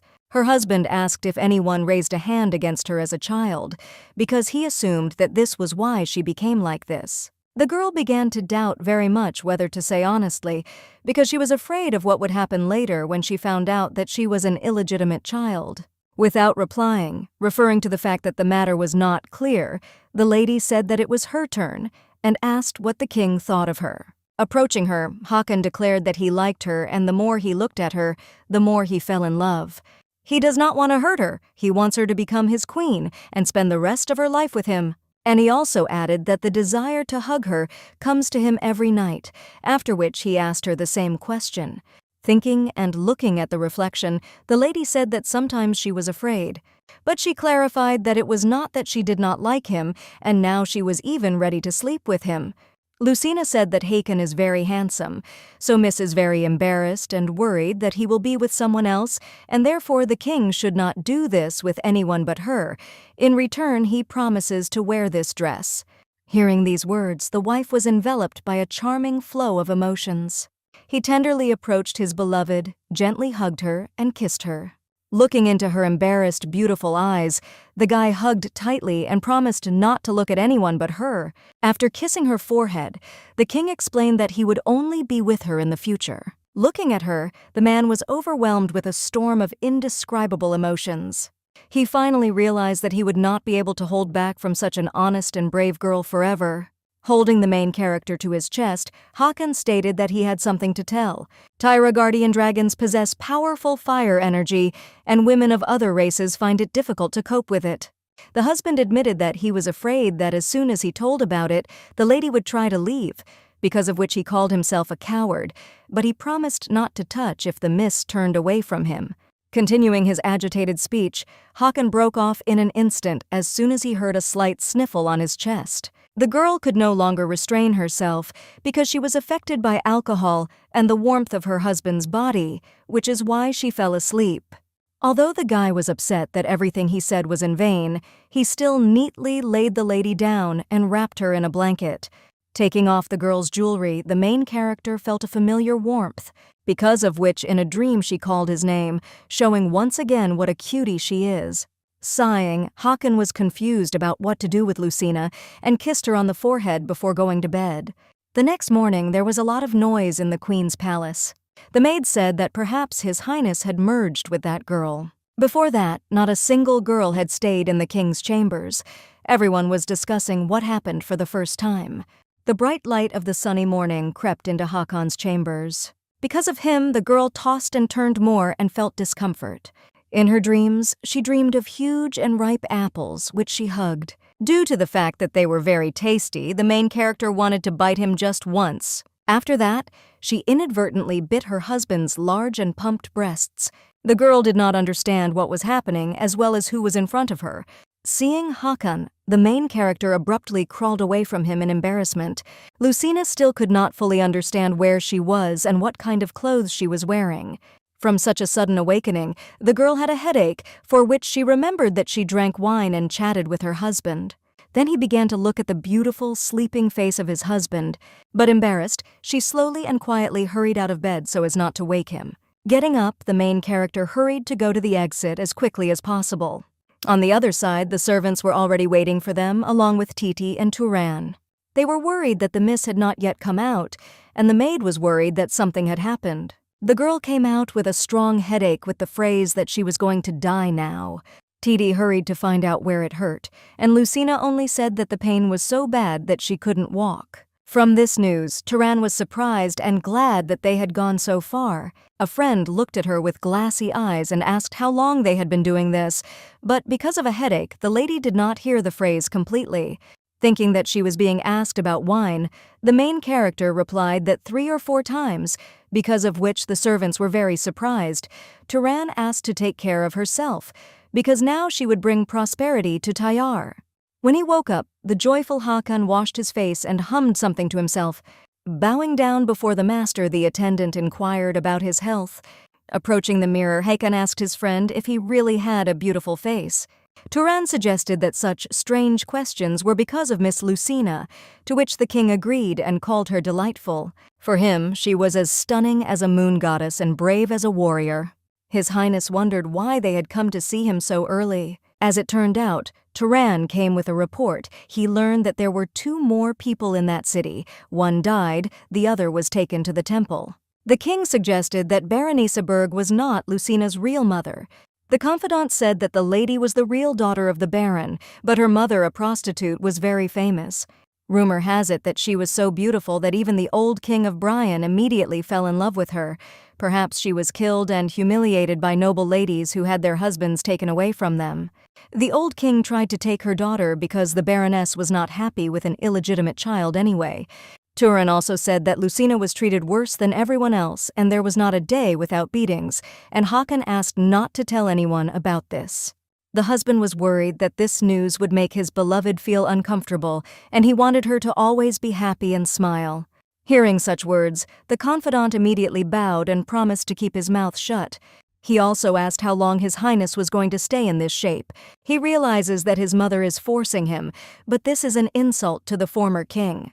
The former king must rest in peace next to his ancestors in Mezarul. Soon there will be a new mistress in the queen's palace, and therefore it is necessary to follow the rules, as well as to show courtesy to the former ruler. Seeing Hakon's bad mood after this news, Turan decided to tell him that Titi had taken the mistress to the hot springs. Turan offered to relieve fatigue and swim together, to which the king agreed to finish yesterday's work. And after a short time, His Highness went to the springs. Looking around, he did not see his beloved anywhere, and therefore decided to look for her. He noticed that there was some noise coming from around the corner, so he headed there. There Hakan saw a beautiful picture where his beloved was combed by servants. When the lady saw him, she was at once glad and hastened to approach him. The main character apologized for yesterday because she did not understand how she could fall asleep like that. Stroking the lady, the husband said with a smile that he admired her sleepy appearance. Hakan noticed that his hair was still wet and offered to dry it, after which Titi hurried to give them a towel and leave. Lucina felt embarrassed by her friend's behavior. Sitting down in front of her, His Highness invited the main character to sit on his lap. Hearing such a proposal, the girl was shocked and very embarrassed. Although she felt very awkward, the girl still agreed to this proposal. The king realized that his wife had a severe hangover due to the huge amount of alcohol. The girl explained that everything was fine now as soon as she washed her face with holy water. Pressing the girl gently to his chest, Hakan said that she was just like him. He said that he was sad when his face was not in front of him, and therefore he wanted to be forever drunk with her. The girl was overwhelmed with emotions because of these words and kissed her husband. Looking at her, he could not help but admire and be amazed by the main character. After a hard life in Berg, and because she was forcibly brought to a foreign country, she gives her heart to him. So the lady can no longer be hurt, but first he wants to tell that story. Therefore, overcoming his fear, the king asked if Lucina would come to his chambers today.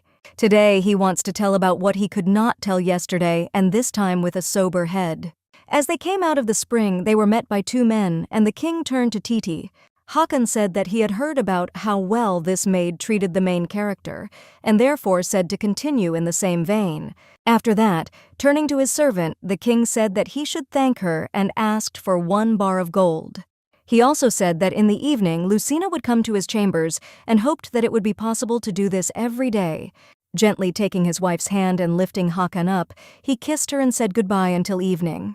The maids began to actively gossip and talk about the fact that the king would be waiting for the main character every day, and the priest also appointed the day of the burial of the former king. They were worried that the queen would do nothing and let her palace be taken away in peace. After thinking about the situation, an angry Garrett gave the order to call Kirai. Titi praised her mistress for being able to pull herself together and perform in front of so many people yesterday. And tonight the maid thought that the lady should also speak before the king. A friend began to briskly dig into her clothes to pick up a new outfit for the evening.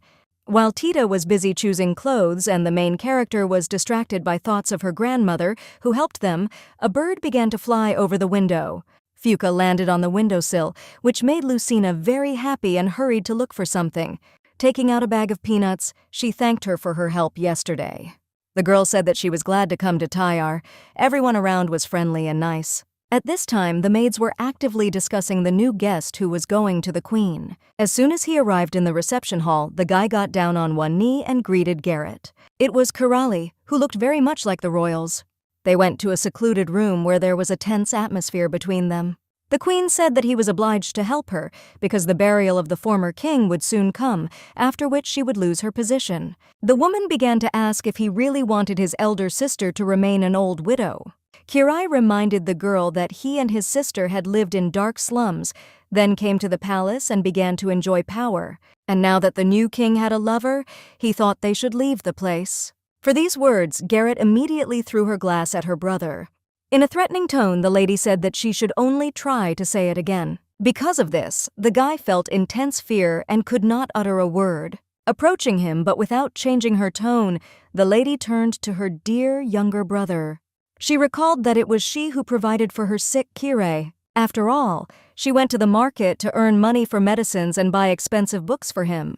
Garrett hinted to him that he owed so much that he had to do everything for her. After all, it is thanks to his skills to eliminate rivals that they are now in the queen's palace.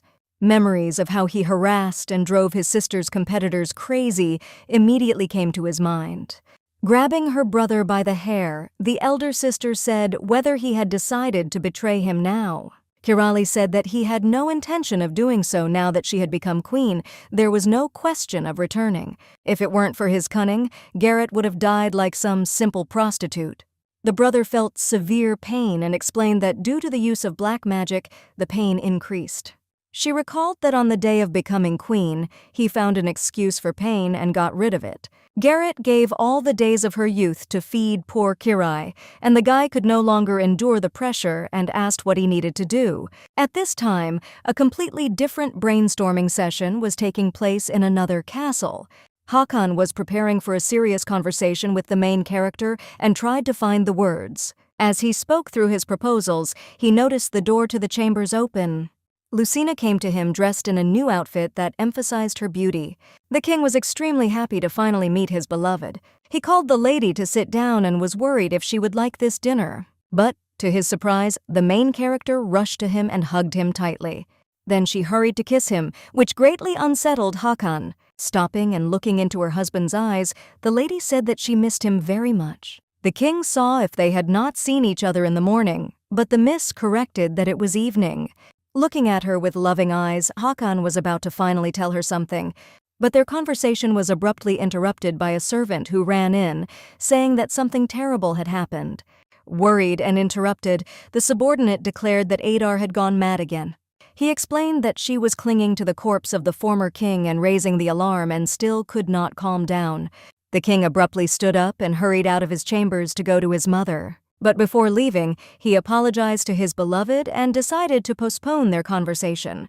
On her way back, the main character was in a sediment, and the maid tried in every possible way to calm her down. In an instant, Titi noticed a familiar silhouette flashing through the castle. Looking closer, she was surprised to see Mr. Karai here and now. A friend explained that this is the younger brother of the queen. He is very popular with maids, and he is more beautiful than the queen. They did not understand what was wrong with him, since it was immediately clear from the appearance that he was very bad, until he fell down from helplessness and pain and lost consciousness, so Lucina ran up to him. Turning it over, the lady tried to examine the sick, almost dying man. Touching his heart, she realized that it was not beating in him, and if he was not helped, he would die. But the girl was afraid to reveal that she was the owner of healing magic.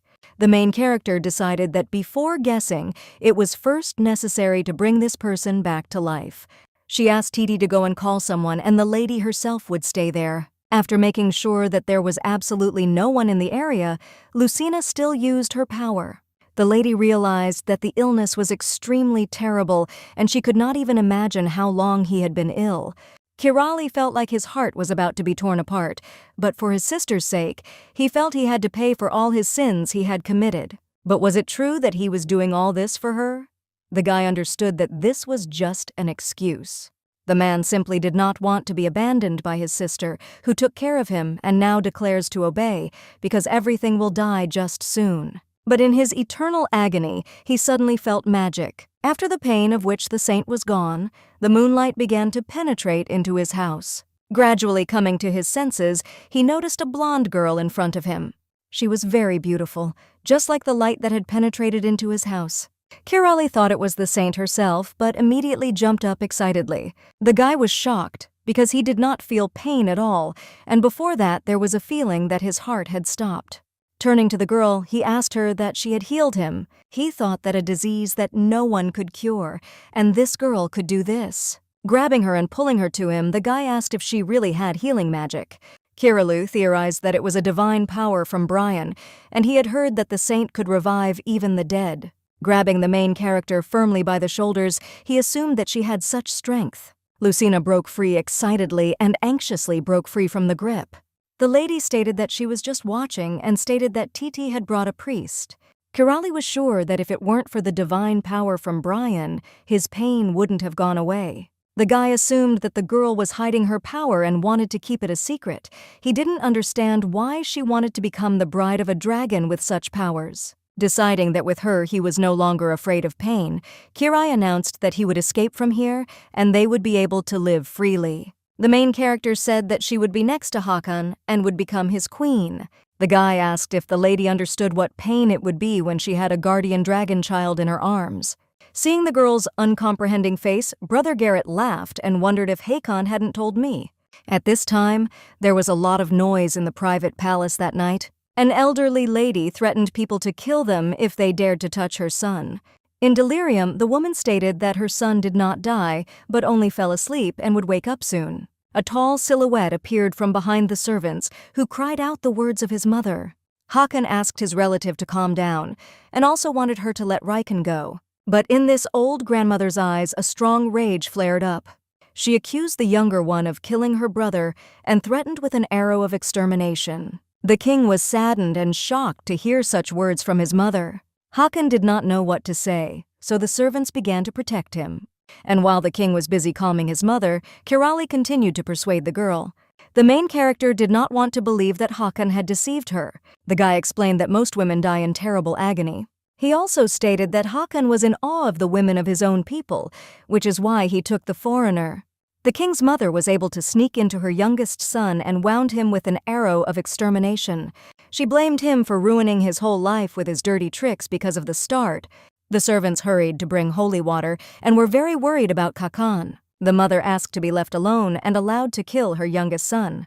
The king could not utter a word because he remembered how happily his mother praised him when he watched his older brother, how she stroked him when the boy was finally able to put on his armor.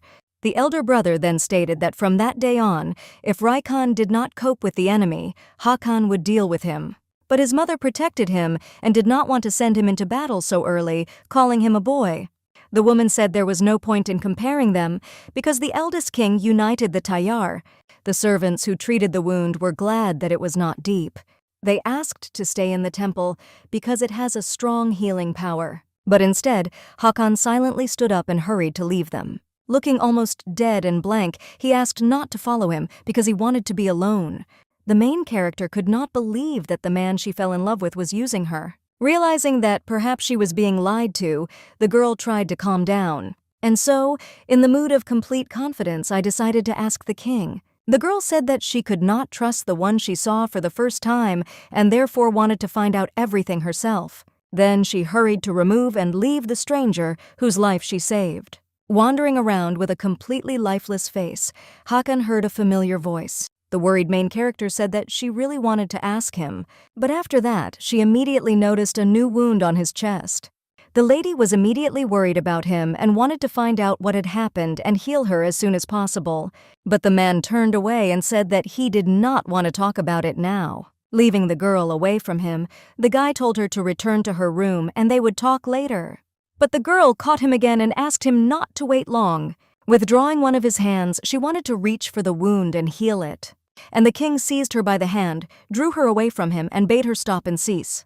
The husband explained that he was not in the mood to communicate with her, but Lucina still insisted. Despite this, she really needed to talk to him. Reaching for the wound again, the girl said that she would heal him now and then listen to him, what Hakan wanted to tell him earlier. But her husband stopped her again, and this time in a harsh voice gave the order to return.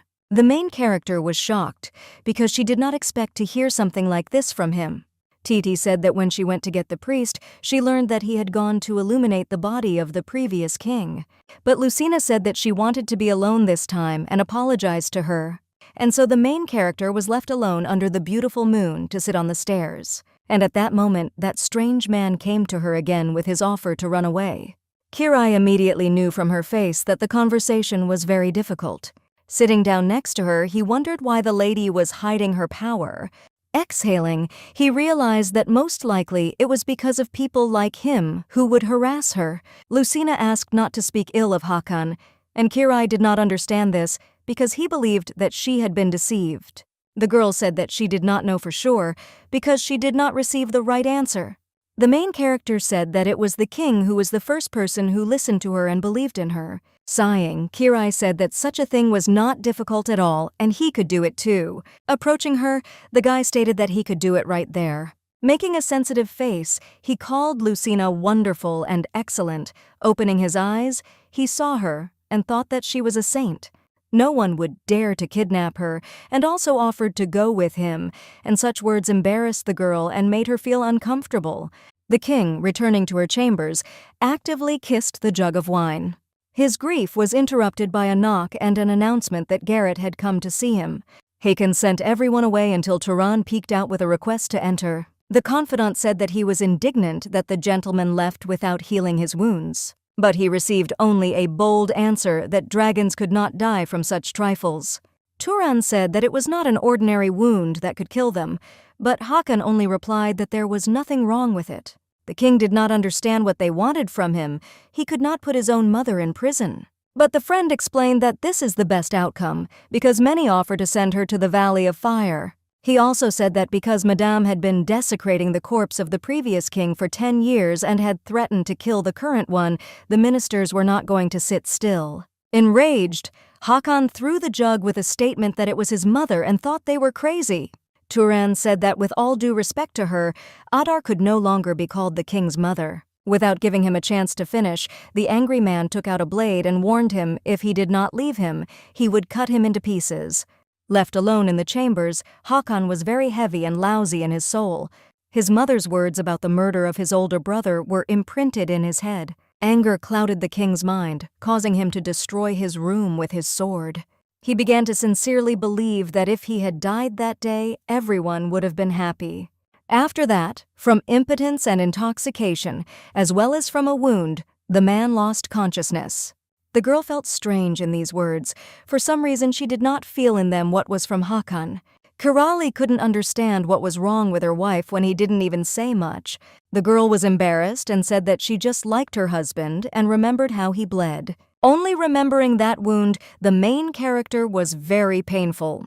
At the same time, the distraught mother asked to be released and called everyone traitors.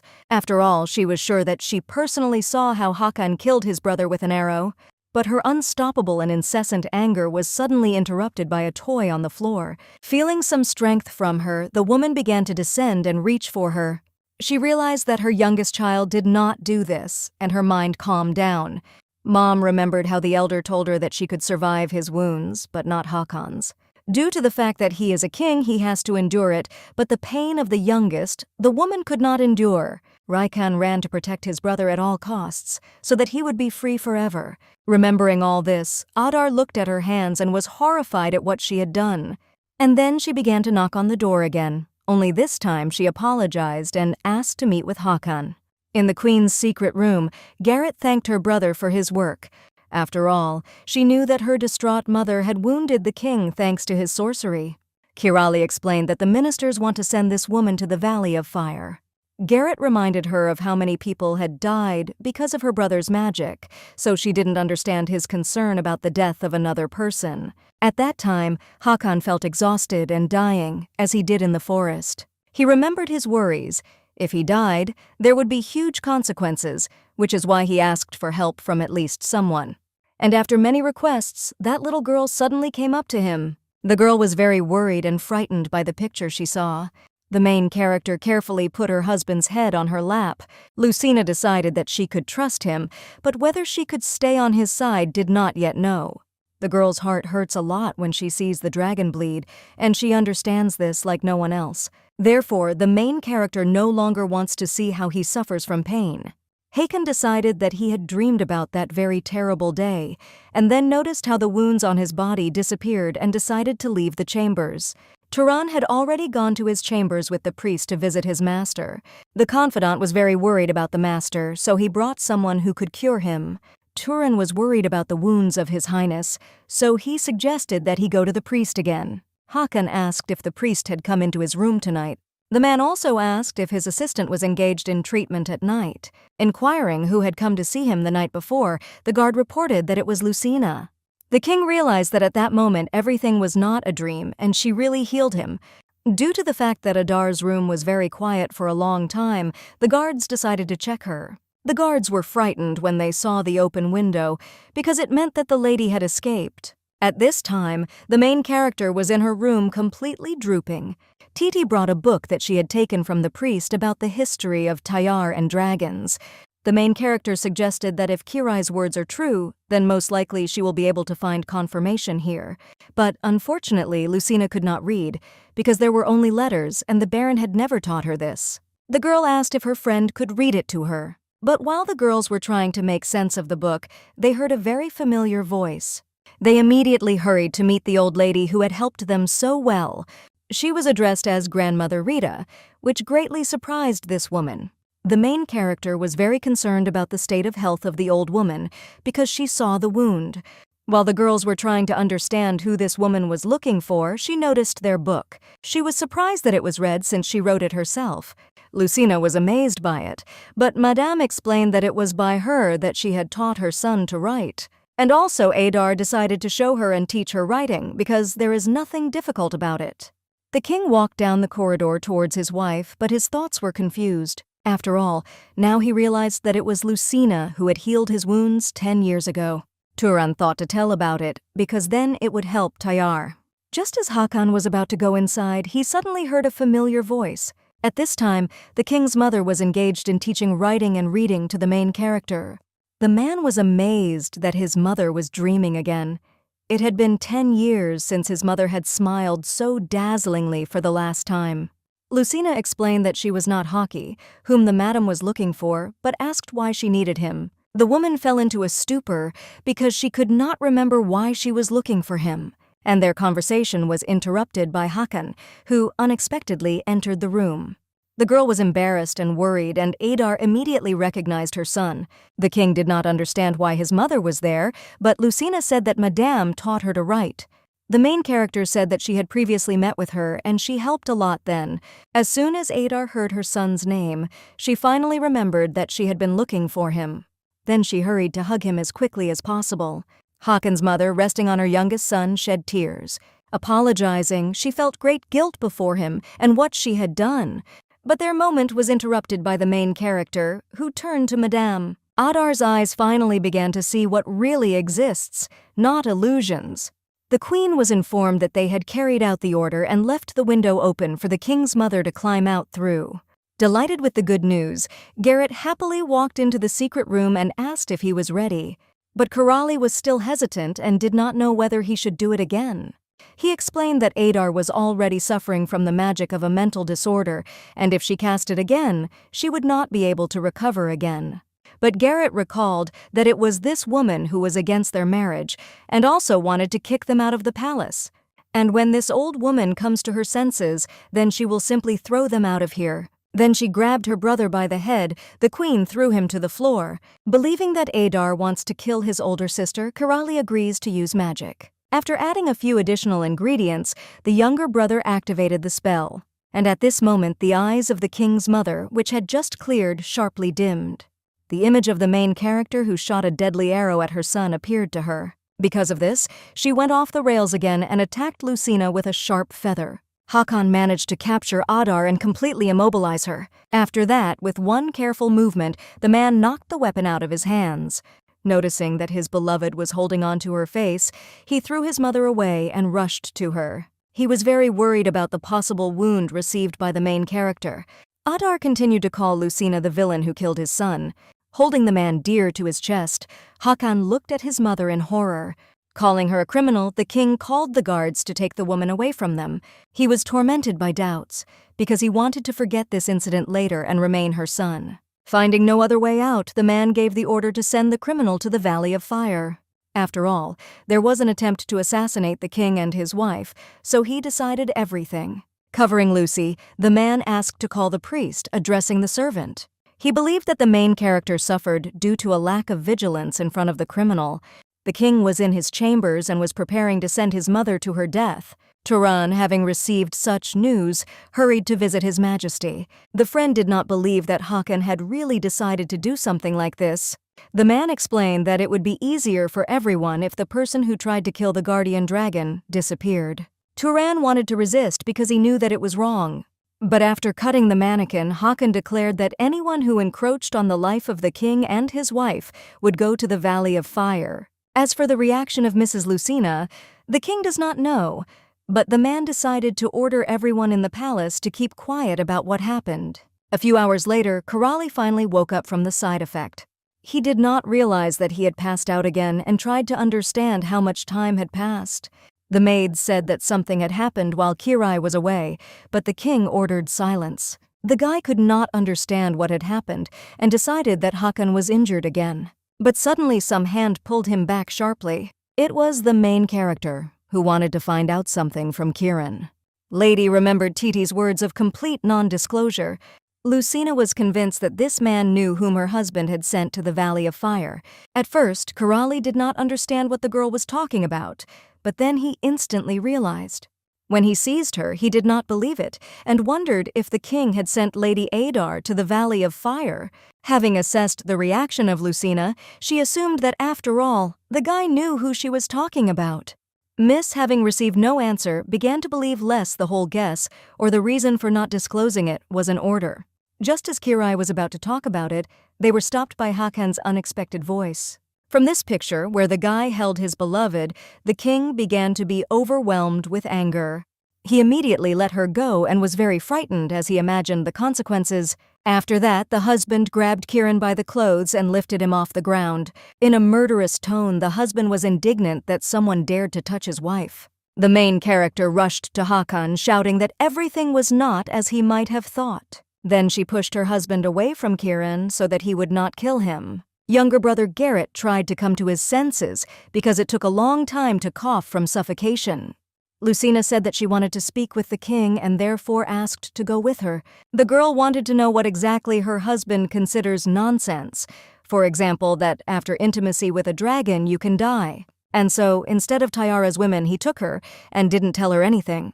Hakan said that he did not hide anything and had wanted to report it for a long time. Upon learning that her fears were true, the main character shed tears. Upset, Lucina pushed His Majesty and began to distance herself from him. And also the main character said that she does not want to communicate with Hakan yet. The king noticed that, As always, women ran away from him. Usually he let go and forgot. But it was not so with Lucy. It was very painful to let her go, because this girl was the first to give him a smile like a childhood dream. Håkon was sure that this was impossible, but he fell head over heels in love with her. At night, while the main character was wandering around the castle, Corelli called her from behind. She was worried about him, because after that skirmish, the guy had bruises. Brother Garrett said that it would be better for the lady to go and save Mrs. Adar. The girl was shocked to learn that Håkon was trying to kill his own mother. Since Adar gave birth to a guardian dragon, she was imprisoned in a fiery prison. The guy said that he knew a way to get into the Valley of Fire, and together with the Miss, they would be able to save the king's mother. The fairy was very indignant and said that Lucina had gone mad to go to the Valley of Fire. The main character believed that she simply had to do this, and therefore she needed Fuki's help. And that same night, the girl, dressed in dark clothes, was preparing to save her husband's mother. The girl was very worried, but she had already prepared the key to the fiery prison. Corelli said that on the soldiers, he would be able to use his magic, but the problem was with their main guard, whom he could put to sleep, but then he would not be able to leave his room. But Lucina did not hesitate and said that she understood everything perfectly and therefore she would go. Fuka resented this risky mission, as the protagonist takes such a risk because of this woman. The lady explained that it was impossible for Lady Adar to die and go there not because of her, but for Håkon's sake. Be that as it may, the girl gave a bag of peanuts with honey to the spirit and promised that if she was helped, she would give it every day. The sight of her favorite delicacy made her mouth water and she couldn't refuse. And while they were talking, the time that Kirai was talking about had already arrived. The guards began to lose consciousness, and Lucina immediately slipped past them. As she climbed the long staircase around which the flames could be seen, Miss felt it grow heavier. Tired and stopped, the main character looked up to look around. At the top there was a platform on which columns stood, as well as cages. Seeing this, the girl sped up, and because she knew that she had limited time, sweat was running faster and faster down her body, and with each step she took, the lady felt heavier. It was getting hotter, which made the ascent difficult, but Lucina and the fairy at the very top noticed something. Right at the entrance, partially blocking it, lay a large monster, which was the main guard. The girl was in no hurry to approach, so at first she looked closely and listened. After making sure that Kirali had put him to sleep, the lady and Fuka hurried up. Passing by the guard, the girl slowed down and tried to walk almost silently. After a few steps, the girl looked around and was puzzled. After all, a huge, empty arena appeared in front of her with an elevation at the end. The spirit helped me look around and find Lady Adar in one of the cages. As soon as the main character saw her, she immediately rushed to the woman. Håkon's mother sat silently inside, trying to control the heat. Taking out the keys, Lucina and the spirit began to pull the elderly lady out of prison. Mrs. Adar was completely motionless and breathing heavily. Realizing that the madam was unconscious and her body was all very hot, the girl decided to take her husband's mother to a cool place as soon as possible. It was extremely difficult for the main character to carry, so she carefully put her in the center of the arena. Lucina knew she couldn't deliver it herself, so she tried to bring Lady Adar to her senses. The lady asked the spirit to pour water on Madame and give her a drink, and in the meantime she would take care of the treatment herself. The spirit was against it, but the girl insisted that she was there to save people. Miss remembered Kirai's words, that only with her help could they save Håkon's mother. After all, the final punishment for Lady Adar will be imprisonment in a fiery prison for a day. And therefore, if the madam survives this day, then there is a chance that she will be left alive. With the healing power of the main character, they will definitely be able to survive punishment. Lucina was worried that even after her treatment, the woman did not wake up, and assumed that this was due to her age. The main character continued to heal without paying attention to anything, as a roar was heard behind her back. The spirit saw what was happening and therefore hastened to warn the girl. As it turned out, the head guard, despite the magic, still woke up. Corelli warned about this because it meant that he had lost consciousness due to heartache. Therefore, just in case, I prepared one thing and handed it to the lady. It was salt. If it was thrown at the head guard, it might blind him for a short time. The guard, seeing the violators, immediately rushed to catch them. Fuka, in order to protect her friend, used her vines but warned that they would not be able to hold out for long. The main character, due to poor health and weakness, took a very long time to take out a bag of salt. Because of which, even before she could throw the bag to Fouquet, the guard broke free from his roots, and he pushed away with his powerful hand the spirit that was just about to scatter the salt. From such a blow, Fouquet flew far away and could not do anything. Lucina fell to the floor because she was exhausted because she had wasted a lot of healing powers. But her head was spinning violently and she couldn't help it, and the guard's hand was approaching her.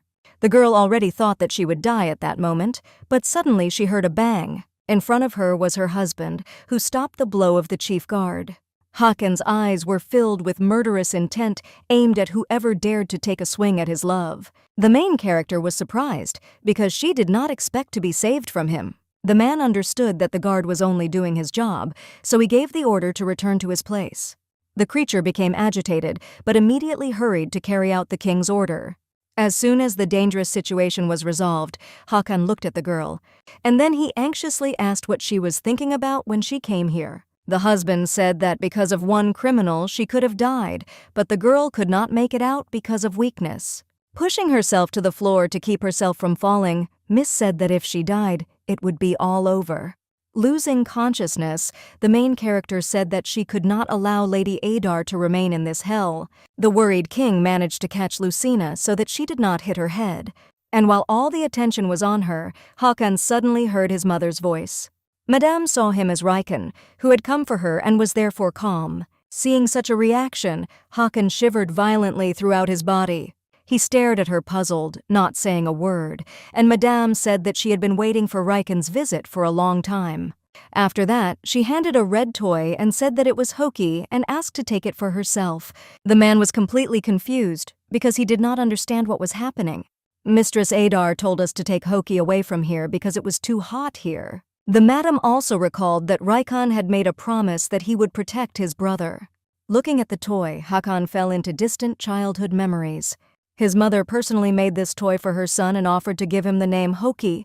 Mrs. Adar told her son that when she was in the boat, she came up with this nickname for him.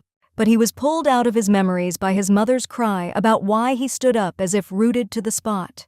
The woman said that she was able to get out of this place herself and asked to take Hoki and her girlfriend to a safe place.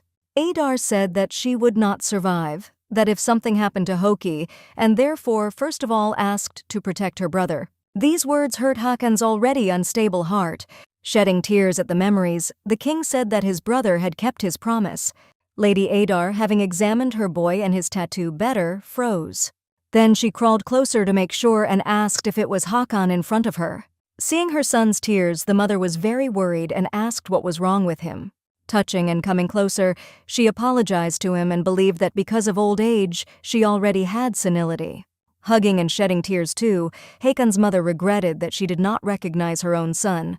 At the same time, the spirit was watching this scene and was glad that no one was hurt.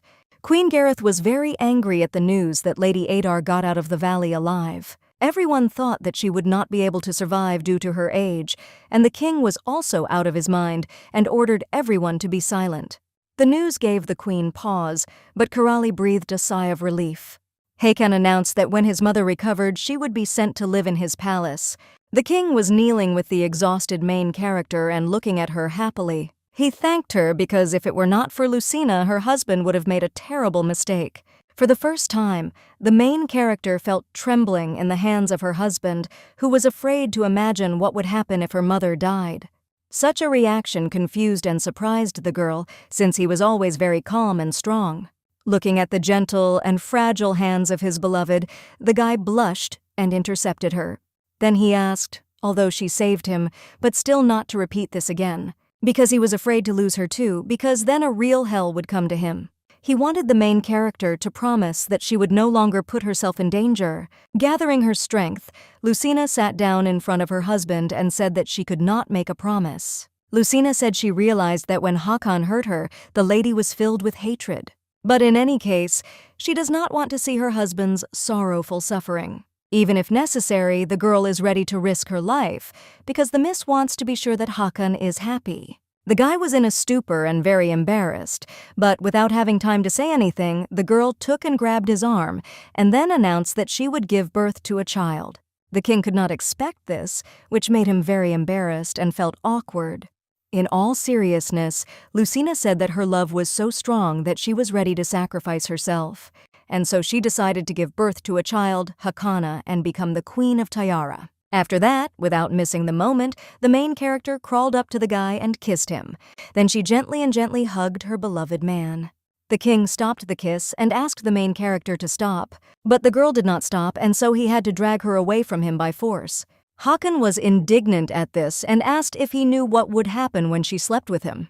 He was very worried that if they did this, then Lucina's life would be in danger. This did not stop the girl, and she said that many of the mothers die after childbirth. But Mrs. Adar and Lady Gareth could, and so Miss thought she could too. And just like the argument, Lucina said that she had healing magic, so it would be easier for her. Grabbing the king by the shoulders, the main character laid him on the bed.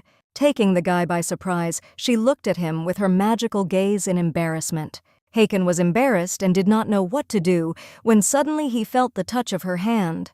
With every slow movement of Lucy, embarrassment and feeling overwhelmed him. The girl was very focused and there was embarrassment on her face, but she slowly lowered her hand to her pants. The king finally realized what was about to happen, which was why he shouted and asked to stop. With embarrassment, the husband said that these were not toys because her life was at stake. Hakan doesn't know if she's ready or not, but he's not ready to lose her and told her of his excitement when he saw Lucina in the Valley of Fire. Hugging her, the boyfriend said that he did not even want to think about what would happen if she died and asked not to take his life so lightly. The main character thought to directly explain her healing powers. Hugging Hakan, the lady said that Tayar needed a guardian dragon, and Miss doesn't want any other girl to give birth to a child for her husband. The guy asked to check her health first, as he was worried when she lost consciousness. The priest, after examining her, said that there was nothing serious, but she lacked nutrients. Because of this, the doctor decided to find out whether the mistress ate well in childhood.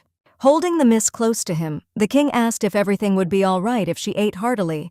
The priest reported that this required a more thorough examination of Lucina's body, since the constitutions of the people of Brian and Tyar were still different.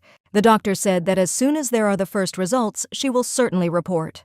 With heaviness and embarrassment, the main character decided to confess to her beloved that she was an illegitimate child. The girl said that the Baroness was not her mother, but her real mother, a famous metropolitan harlot.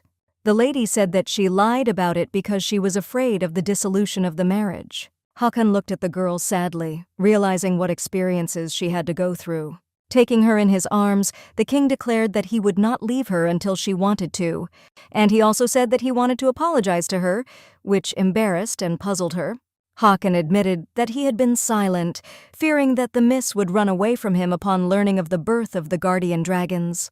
And so the king promised that from that day on, he would no longer hide anything from her. Such sweet and warm words made the heart of the main character beat wildly.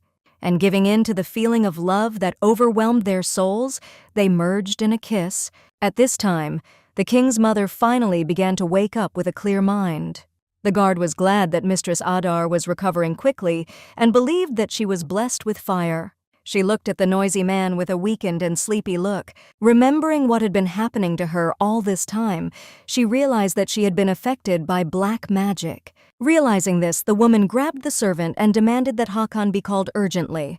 She understood the dangers of black magic, and she was worried about it. At this time in the chambers, the king was telling the story of his mother and the whole incident. Lucina listened carefully to the story of Raken, who died that day, in order to keep her promise. The girl listened and embarrassedly asked to put her on the ground, and then continued talking. Hakan said that the priest's words were that she should not strain herself. Lucina explained that she didn't need much strength to walk, as they were interrupted by a servant. He was overjoyed, for he had brought the message that the king's mother had woken up. After a short time, the main character and Hakan hit the road. Dressed in their new robes, they hurried to Lady Adar's chambers. Going to the bed, the king was surprised that she was asleep, for he had been informed that she had woken up. They watched their mother puzzledly to make sure that everything was fine with her. From behind him, Gareth's voice was suddenly heard, greeting them. Carrying some potions with her, the queen reported that Adar had just fallen asleep. The guy asked how his mother was feeling, to which Gareth said that it would take time to fully recover, and so she wants to take Mistress Adar to the Queen's palace and take care of her there. Gareth stated that due to the stubbornness of Hakon's mother, she was unable to fulfill her duties, but she did not break the law. Without suspecting anything, the main character said that she could take care of her mother in the palace. The queen aggressively replied that it was customary for the former queen to take care of the great Queen Tiara. Gareth pointed out her ignorance, for she had been living here for a long time, and Lucina had not even thought of learning the rules of the palace. Hakon stood up for his beloved, pointing out that it was never too late to start teaching. He also pointed out that if the main character has a child, Gareth will have to obey her. The king said that he would send a book to his wife about the culture and laws of Tyar. The main character was very embarrassed, because she understood that even if they sent her books, she would not be able to read them. Returning to the palace, Lucina admitted that she could not read, to which the guy explained that there is no need to worry, because this book is not in the Tyar language, but in the international language. The maid interrupted them and did not allow the girl to explain herself, and then reported that the ministers had come to the palace for a meeting. Gently lowering it to the ground, the king explained that he had to go, and he also said that he would see her in the evening, but Lucina's face was upset. As soon as His Majesty left the palace, she heard a familiar voice. It was Kirali, who wanted to know what happened to the expression on the protagonist's face. To discuss everything, the two of them sat down on the floor behind the wall. The girl was interested in whether the guy felt good because he did not look very good. Kirali explained that it was a common thing with him after using his powers, but he was worried if everything was okay with the miss. Lucina explained that she faints every time she uses too many healing powers. The guy immediately looked at her puzzled, for it was the first time he had heard that the sacred power had such a side effect. The girl said that she did not know anyone, but there were no priests in her family, and also said that in childhood she often received injuries, but treated them. After listening, Kirai told her to continue to hide her power, otherwise many sick people would run and resent if someone was not cured. But the girl was not afraid of anyone because she was sure that Hakon would protect her. Kirali was not happy with this, because the king was incredibly lucky. Thanks to her strength, she would easily give birth to a child for him. The guy understood that if Lucina became queen, then he would have to serve his sister again. Kirali thought it over, telling the miss not to trust Hakon, because he was first and foremost the king of an enemy country for her. Calling Lucina naive, the guy cited as an example such a warrior as her husband cannot take her to war by force. The girl explained that she would not mind going anywhere with him. Kirali cared so much about her because he was amazed to the core by her when someone was kind to him. He greatly regretted that it was not him who first met the main character. The guy already imagined how good it would be for the two of them, going into their dreams. But Lucina threw him out of his dreams and asked what was wrong with him, as Kirai's face turned very red. Brother Gareth was shocked that his thoughts had wandered that way. As for the recent problem, the main character explained that she was promised to send a book in an international language, but she does not know how to read. The girl was afraid to talk about it, as she thought that everyone would consider her a fool. Kirali, noticing a good opportunity at this point, offered his training. Lucina told Titi that she would be studying with her brother Gareth, to which she cried out in delight. The maid explained that the lady would be trained by a genius, since he had learned the international language at the age of 6, and at 15 he had learned all the scripts of the continent. She even believed that there was no one in the palace who was smarter than Kirai himself. Seeing a desire to learn from her friend, Lucina decided to offer joint education. Falling into her arms, Titi declared that serving her mistress was her best decision. Kirai, walking through the palace grounds, was immersed in his own intricate thoughts. He remembered Lucina's suggestion to meet once a week, as she wanted to learn an international language. The guy dreamed that if they were constantly together, then in the future, there would be an opportunity to leave the palace. That is why he agreed to help, as he had his own intentions. But his joyful mood vanished when he entered the room where his sister was sitting. In front of the maids, she pretended to be very glad to see her beloved brother. Seeing her beside the sleeping Mistress Adar, the young man became very worried. Gareth gave the order to leave them alone, and until that moment there had not been a word between them. Kirali asked in fright why Hakon's mother was in the queen's palace. Changing her tone, her sister reminded her that the current queen should be looked after by the former ruler. It was, but Gareth hadn't practiced etiquette for 10 years, to which Gareth replied that Madame had come to her senses. Kirai didn't say a word at the news, but a cold sweat went down his body. The sister said that the mistress stated that there was a dark mage in the palace and asked to call Hakan. Gareth said that her brother's dark magic makes you see terrible illusions, and when the influence disappears, the person's memories of it are erased. Most, not understanding what is happening, just run around thinking that they have gone crazy, but this woman did not give up for 10 years. But Mrs. Adar seemed to be resistant to it, and she remembered what had been done to her. Holding out her hand to Gareth, she said that there was no need to worry about it, and she pointed to a bottle in which there was a sedative for the elderly. After eating it, a person will feel drowsy as well as a clouded mind. Since she will be pouring this into Hakan's mother's food, you need to stop using magic on her. At the moment, this made Kirai happy, but his sister said that he needed to switch to someone else.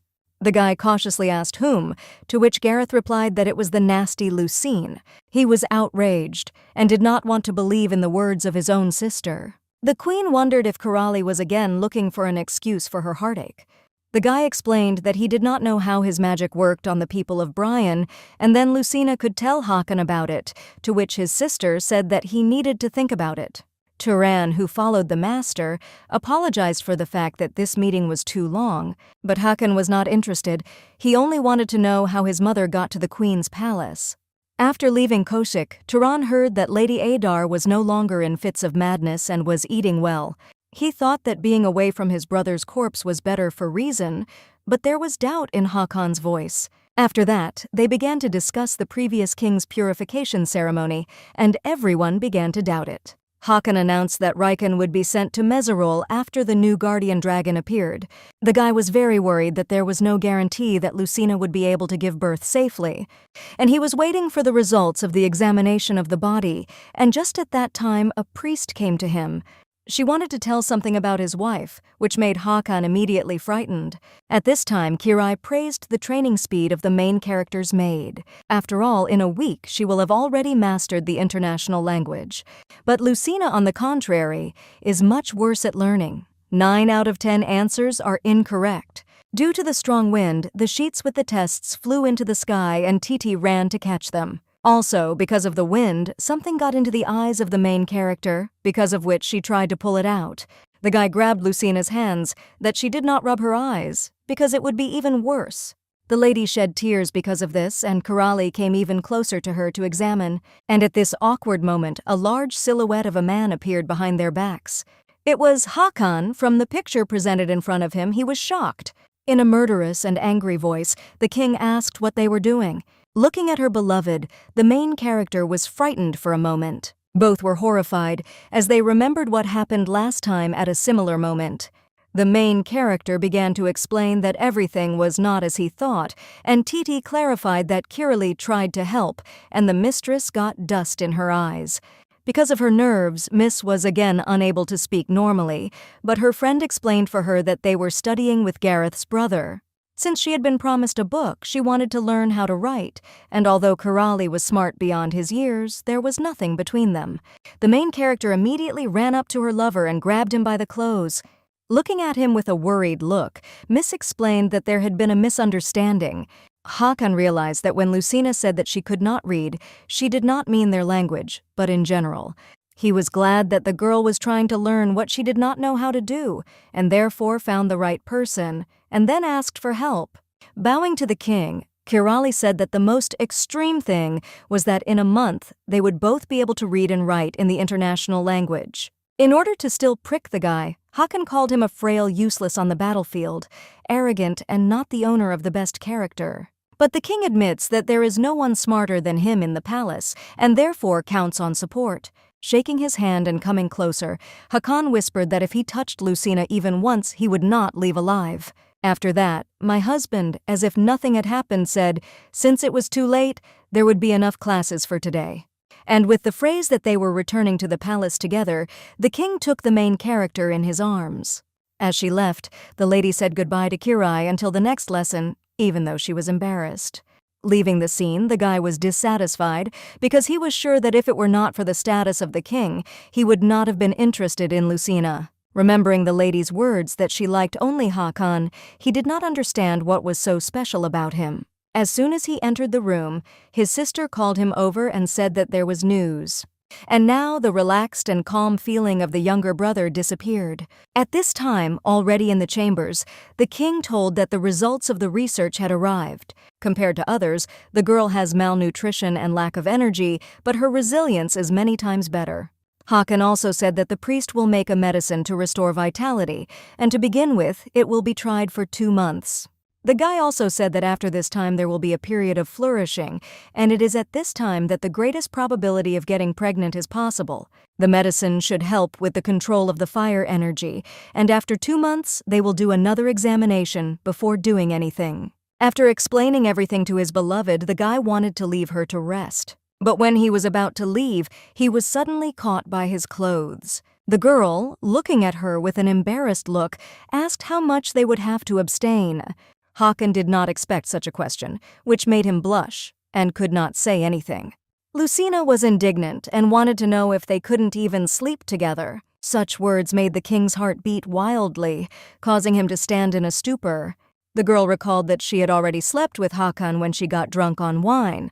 The main character explained that her husband is always busy during the day and she wants to be alone with him at least at night. And she also said that she did not want to sleep for 2 months, all the time alone, because if they slept in his room, then nothing would happen.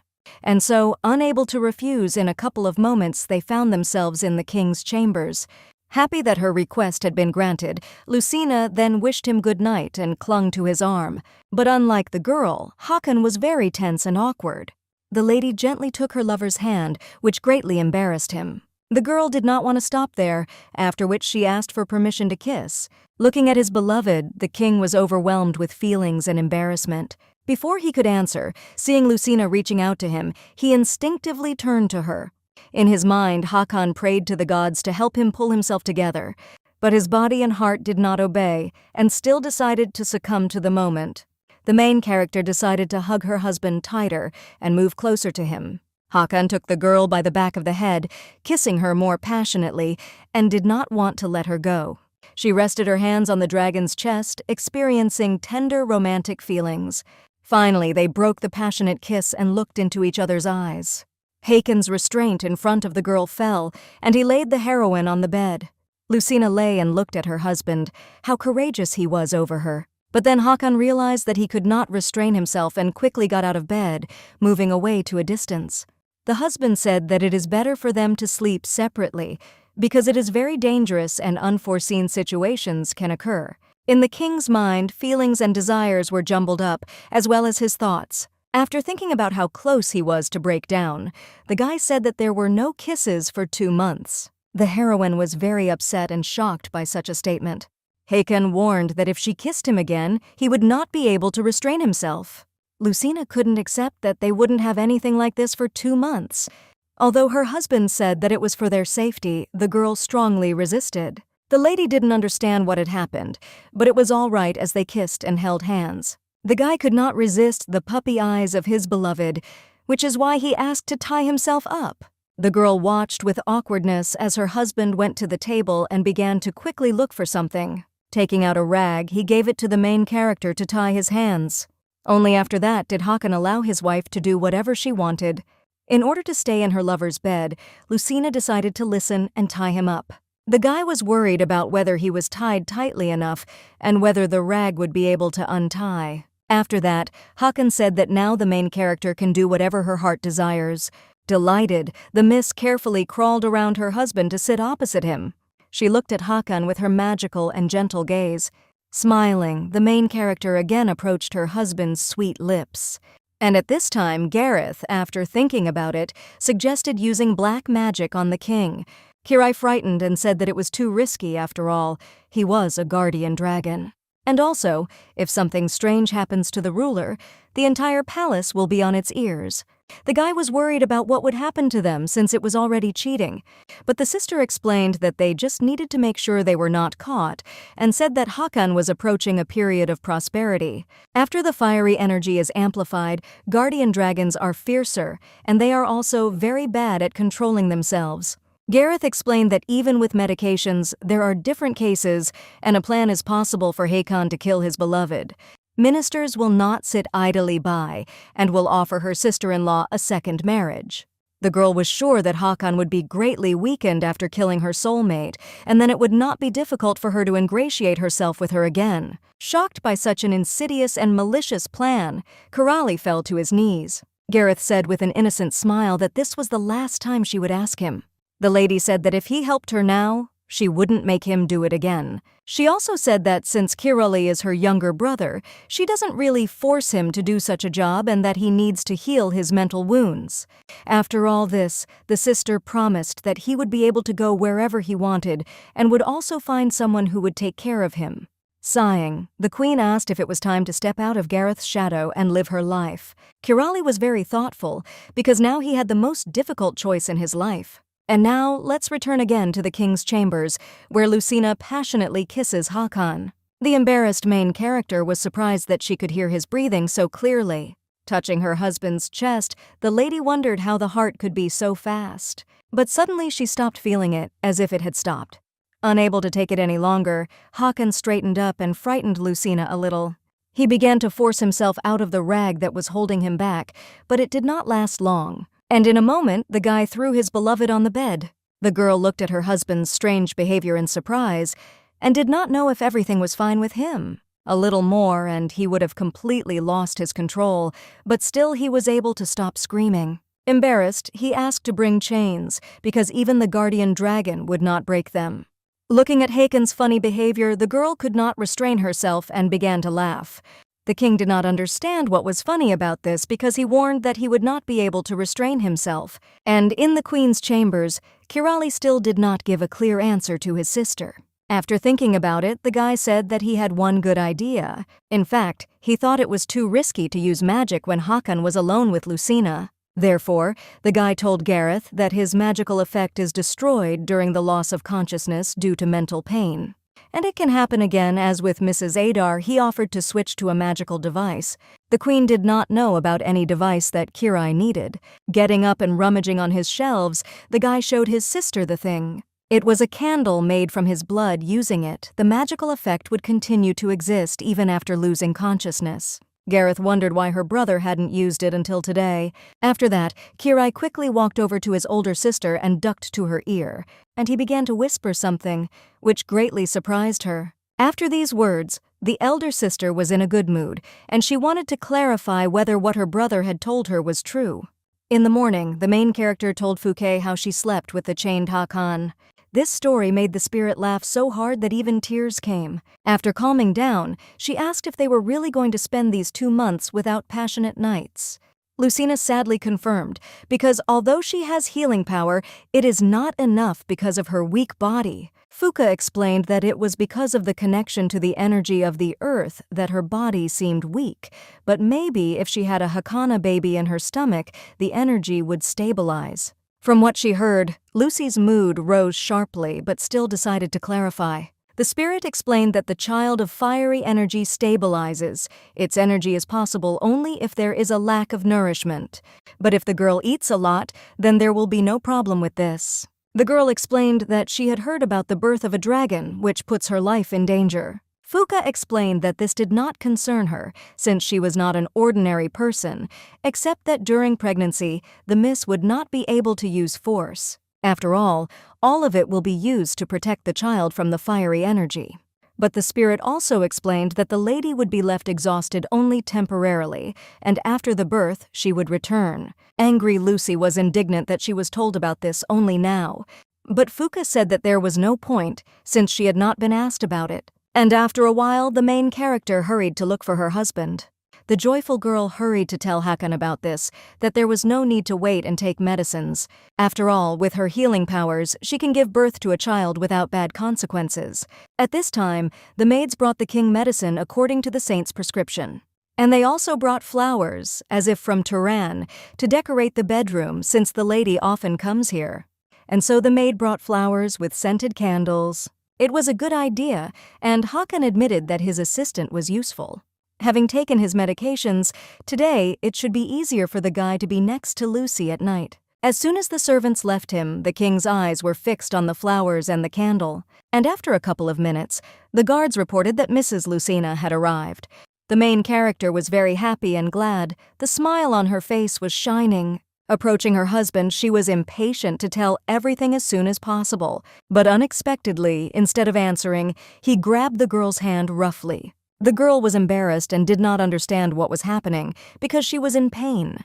Looking into her husband's eyes, the main character was a little frightened by what was happening. Hakan did not say anything for no reason. He kissed her sharply. After that, he began to rudely tear off the jewelry from the girl, but stopped at the moment. Slowly and frightened, he hurried away from his beloved. The guy could not understand and realize in any way what was happening to him and how it came over him. The main character looked at her husband with concern and wanted to know what was wrong with him. Excited and frightened, Hakan said that he was not feeling well today, and so he asked that it was better for them to sleep separately that night and apologized. Left alone, the man sat immersed in his thoughts. He tried to understand why he had suddenly done such a thing, which made him perplexed. Although the energy of fire intensifies in the heyday, it is still at least 2 months away.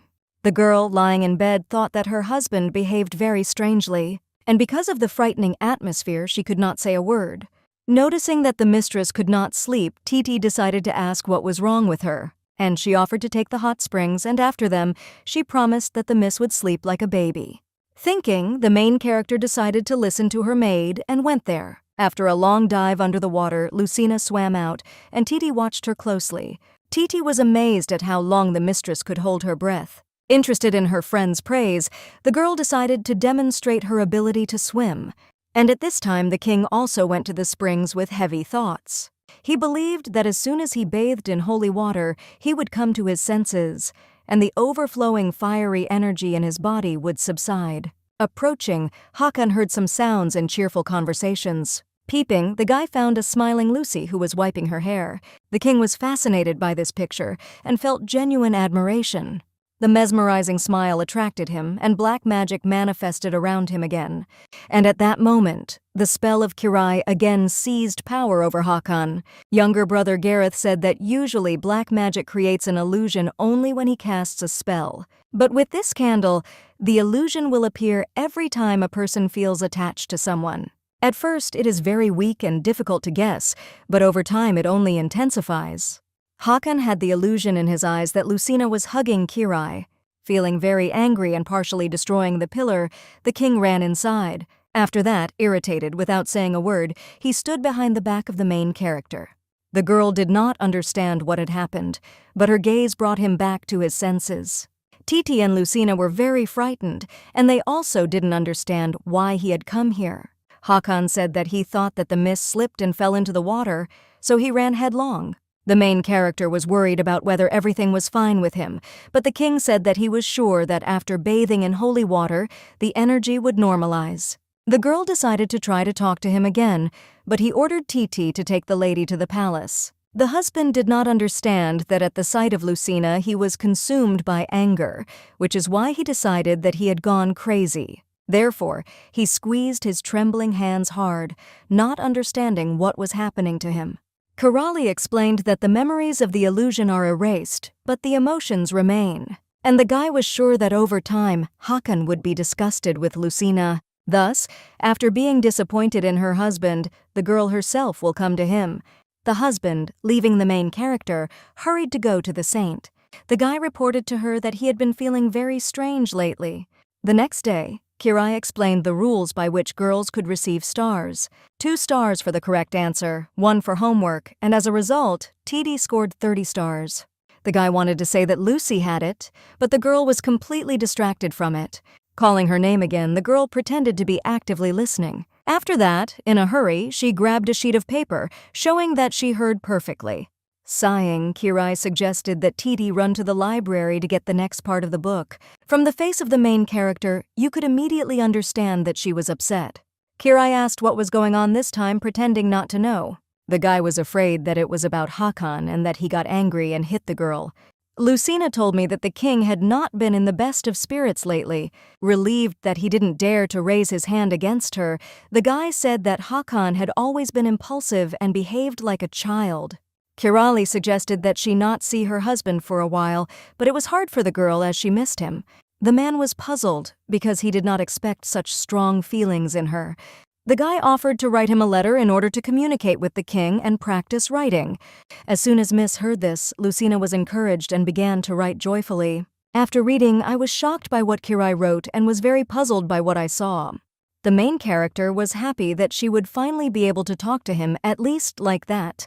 The saint said that due to the approaching period of prosperity, the energy of fire was out of control. But now there is no reason to worry, and explained that it will be difficult to restrain yourself, especially when there is a person for whom you have deep feelings. The priest also said that even the former king could barely contain himself when he met with Gareth. As soon as the saint left the chamber, the maid entered, apparently waiting for this moment.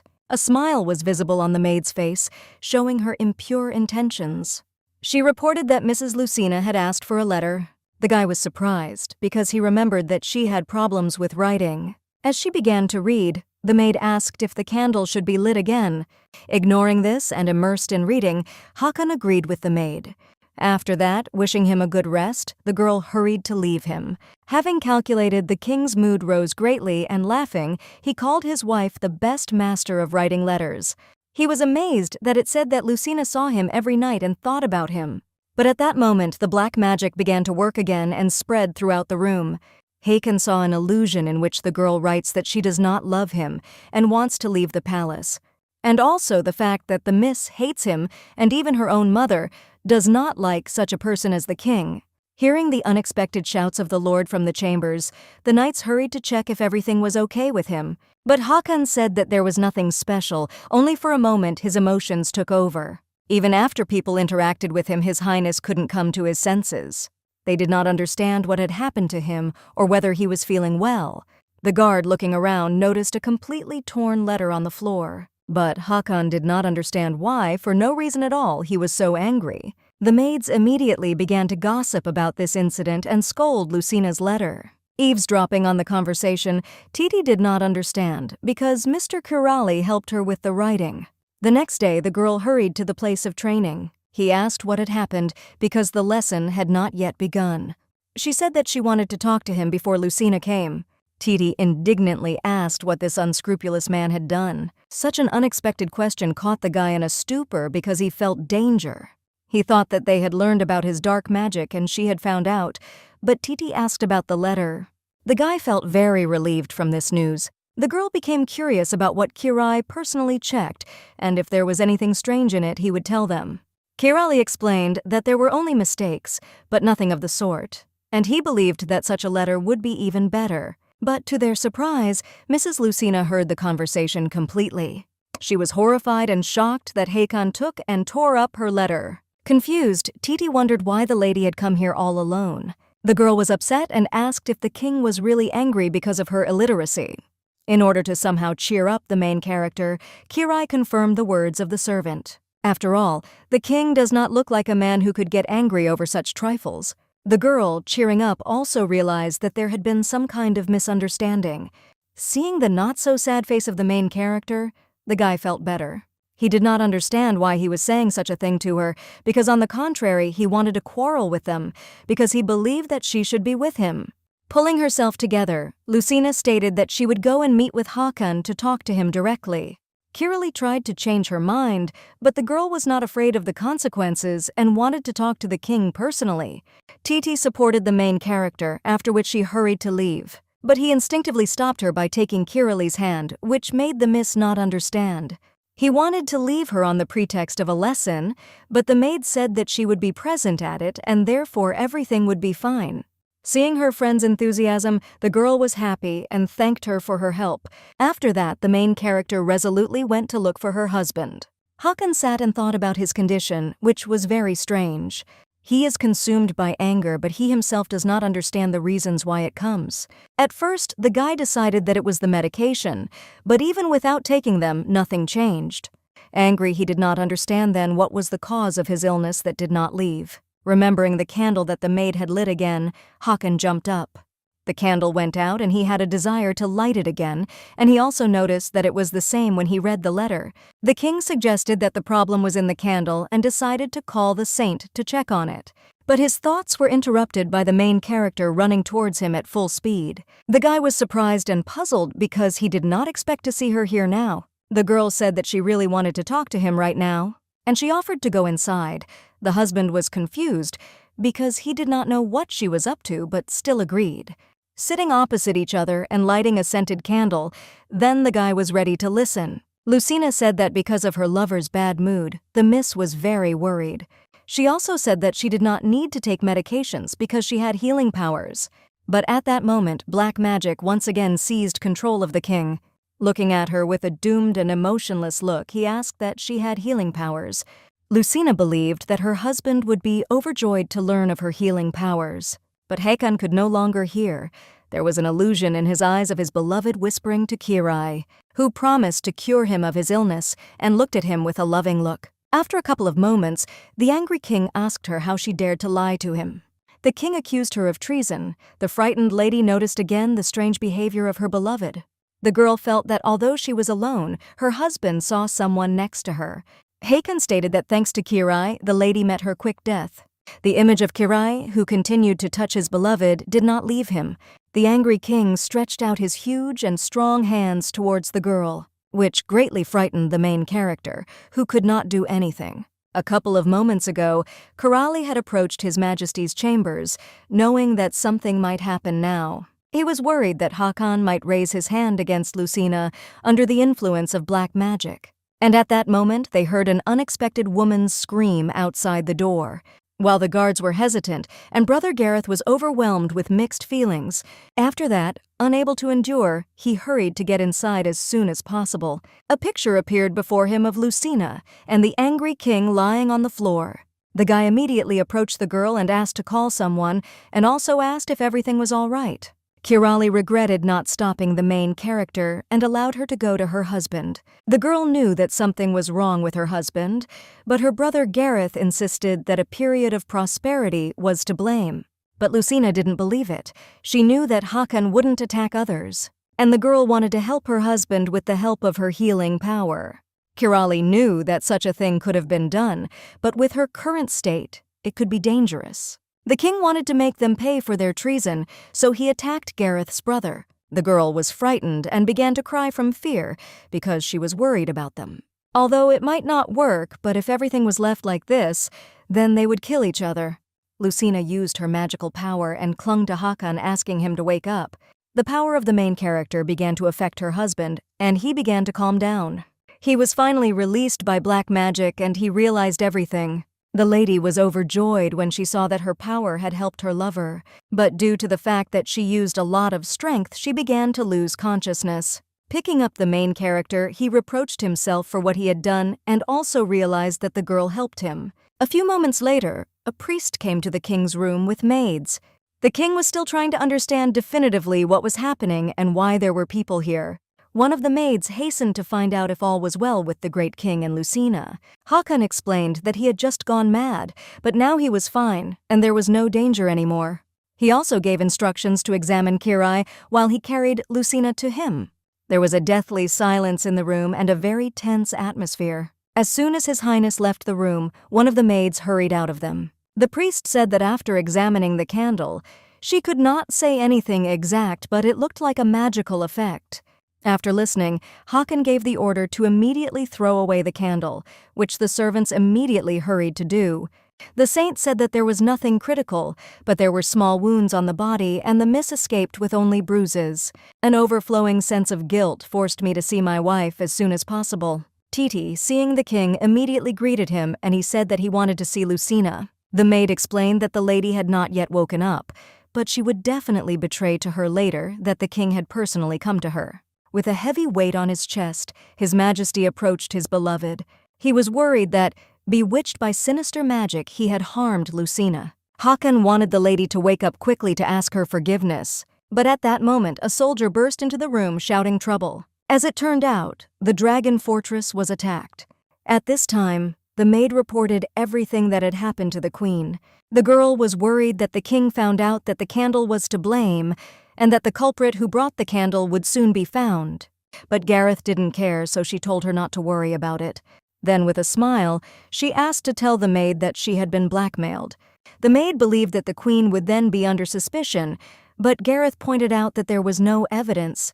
The queen decided to push everything that happened on Lucina, and in order to do this, Hakan must be sent away from the palace for a long time, and while he is gone, to make Lucina and her servants look guilty.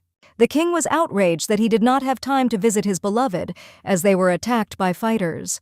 Turan warned that according to the knights, the protective barrier of the fortress was open, and their leader would get to them in the blink of an eye. The confidant could not understand why people were so eager to devour Tayar. The king announced that this time not a single fighter would escape its fate. Hakan was thirsty for revenge for the tragedy that had occurred 10 years ago.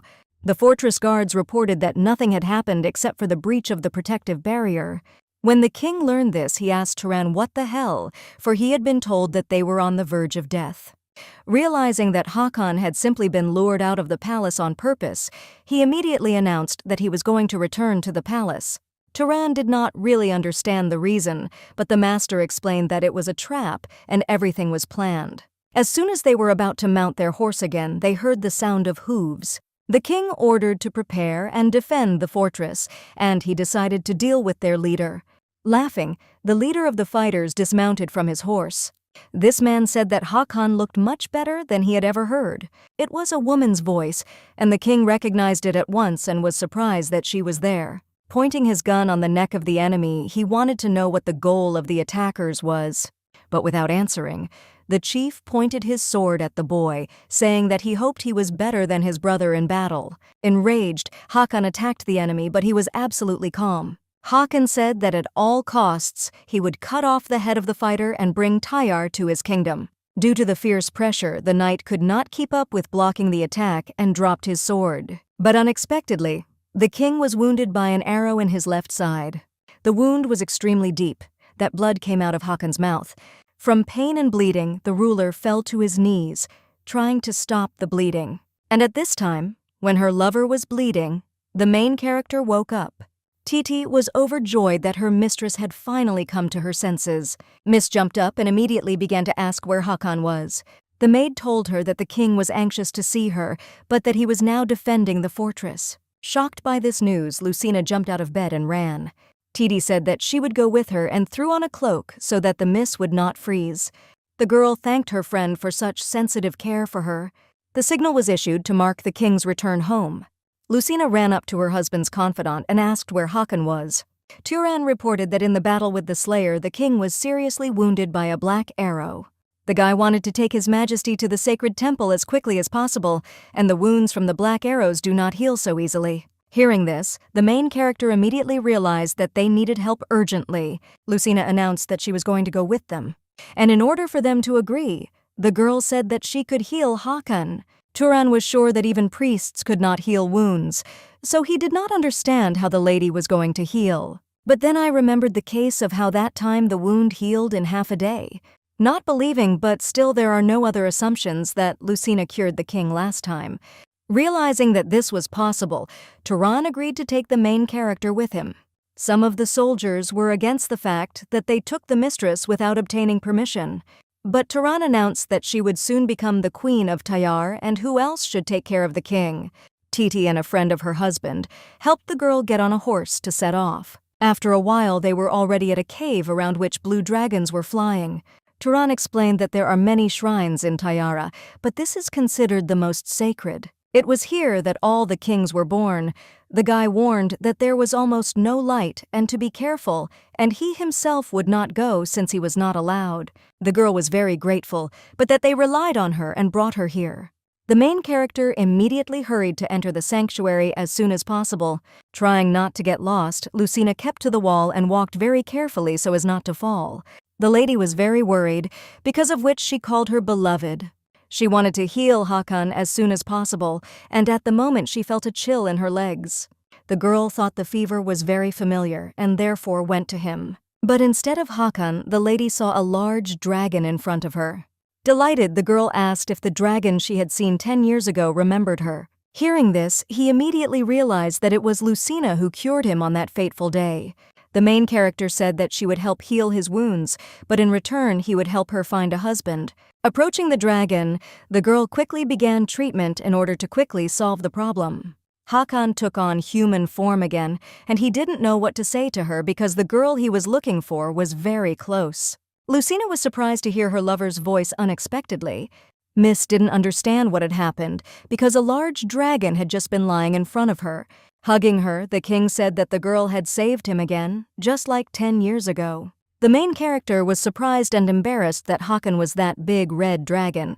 She had already healed him twice, but because of black magic, the guy hurt her. The husband asked for forgiveness and give him another chance. The girl was glad that she was avoided against her will. From what she heard, the girl felt much lighter in her soul, and therefore she said that there was nothing wrong with it, since he was under the control of black magic.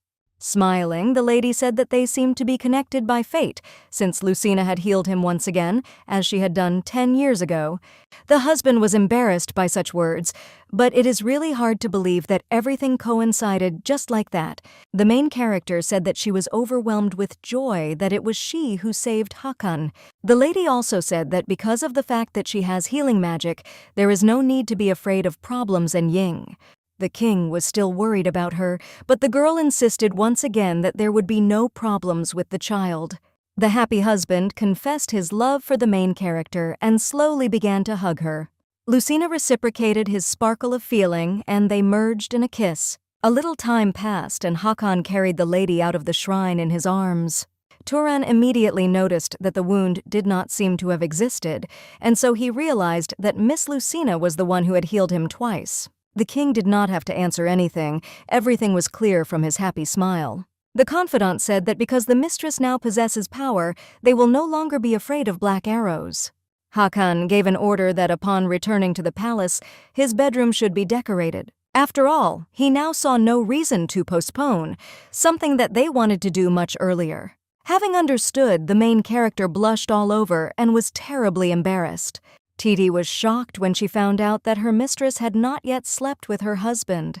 The lady explained that last time she got very drunk and passed out. The friend was upset because she was very glad that they were able to spend their first night without consequences. Noticing the maid's distress, the main character grabbed her hands, and she said that there was no point in worrying and she would survive this night. So their evening passed in a cheerful conversation, as well as preparation for the meeting. The king was already impatiently waiting for his beloved in his chambers. Hakan was very glad that he was able to wait, and Lucina came to him. The main character felt great embarrassment and embarrassment. Picking up his wife, the guy sat her on his knee and asked her if she was shy. The king said that he was very worried and afraid to hurt his beloved, but Lucina immediately rushed to remind him of her healing power. Laughing, Hakan slowly and gently laid the main character on his bed. With every second they got closer, their hearts beat faster and their breathing heavier. Standing right in front of her, her husband passionately kissed his love. Lucina wondered if she could get pregnant not in a period of prosperity. Gently kissing the body of the main character, the guy replied that he thought it was possible. Hakan explained that during a period of prosperity, the probability increases significantly. From the man's touches and movements, the lady was very embarrassed. Still, the king stopped to make sure that he was all right, to which she happily and confidently stated that everything was just fine. The bright and wide smile of the main character fascinated Hakan again. The main character was lying on the bed, her clothes were attractive, and the necklace emphasized the whiteness of her skin. The girl closed her eyes in anticipation of a delightful and exciting moment of intimacy with her husband. The room was decorated with flowers on Hakan's orders, and therefore the interior gave the couple a more romantic mood. In the morning, the king carried the main character in his arms in one towel. The maid saw this picture and began to actively gossip. Turan and Titi were very happy to realize that they had finally succeeded. The confidant decided to inquire where His Majesty had gone. Hakan explained that they were going to the hot springs, as Lucina was very tired after their night. Hearing these words, the main character was very embarrassed and felt awkward. Turan was glad because he had not seen his master smile so much for a long time and was happy that his mistress was next to him. The departed happy servants went with their thoughts in anticipation of the birth. Kirali was greatly saddened to see such a scene and hear their words. But there was more emotion in the Queen's castle, where Gareth was very angry and nervous. Biting her nails, she decided to ask the servants what had happened to the candle. The girls reported that they had not been able to find out where the saint was keeping her. Gareth was worried that this time Hakan and Lucina had spent their first night, and the girl was unharmed. Madame regretted that the girl had not died, and she thought that she should only accuse the devil of using black magic. As she tried to come up with a plan, Gareth thought about asking Kirai to do it again. After that, she chased away all her servants, as she wanted to be alone urgently. But on one of the subordinates, a strange jewelry was noticed, worn on the shell of the ear. The maids decided to hastily carry out the Queen's order and leave her palace. One of them separated, and it was the one that set up the magic tool. When she reached the right place, she hurried to send her message. As it turned out, it was addressed to the leader of the fighter team. She hurried to read the fresh report that had just been delivered. After reading and learning about all the events that were happening in Tyara, she was glad. Then she began to take off her helmet, from under which she could see her blonde hair and eyes like Lucy's. She was glad that finally her long-awaited goal would come true very soon. That same morning, the king and the main character were discussing a black candle. Hakan explained that she was most likely to blame for the strange behavior. The guy said that such things were rare among them and thought that something was known about it in Brian.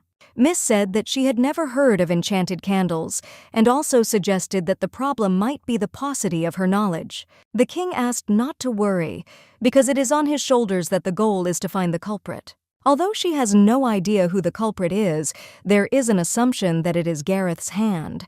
Hakan also said that a person who possesses such magic must have frequent heart pains. Seeing his wife's anxiety so that she could rest, the guy left her. After thinking about it, Lucina assumed that it was all Kirai's hands, but she remembered that he was worried about her and also said that he had been in pain since childhood. In the evening, in the secret room of the Queen's castle, brother and sister held a meeting again. On his knees, on the ground with trembling hands, Kirali refused Gareth's next request. The Queen was amazed at such an impudent rejection of her younger brother. Kirali also pointed out that his sister was already under suspicion, and he had no intention of using dark magic anymore. In a threatening tone, Gareth said that her brother had grown up abruptly and had taken care of her. But the Queen was not stupid, and therefore assumed that Kirali was not worried about her, but about the main character. After all, the guy was afraid that something would happen to her, and so Madame came up to him, sighed, and said that it was his choice. The Queen stated that since Kirali was the first to abandon her, then now she would let him go completely. Seeing how easily the sister decided to do this, the guy became afraid to assume what the eldest could do. Several quiet and calm weeks have passed since then. While Hakan was once again carrying his beloved, the lady noticed a wound on him. The king immediately asked the miss not to worry because she would heal very soon. Despite this, the main character wanted to heal her beloved, but unexpectedly it did not work out. The man and Lucina were puzzled, but the lady remembered the fairy's words, which made her blush. The lady could not believe it, which is why they decided to check with the priest. Having conducted a thorough examination, the saint congratulated the lady because she was now pregnant. Although the miss had assumed, she was still very surprised and blushed. After that, she was overwhelmed with a sense of joy that she was now in Hakana's child.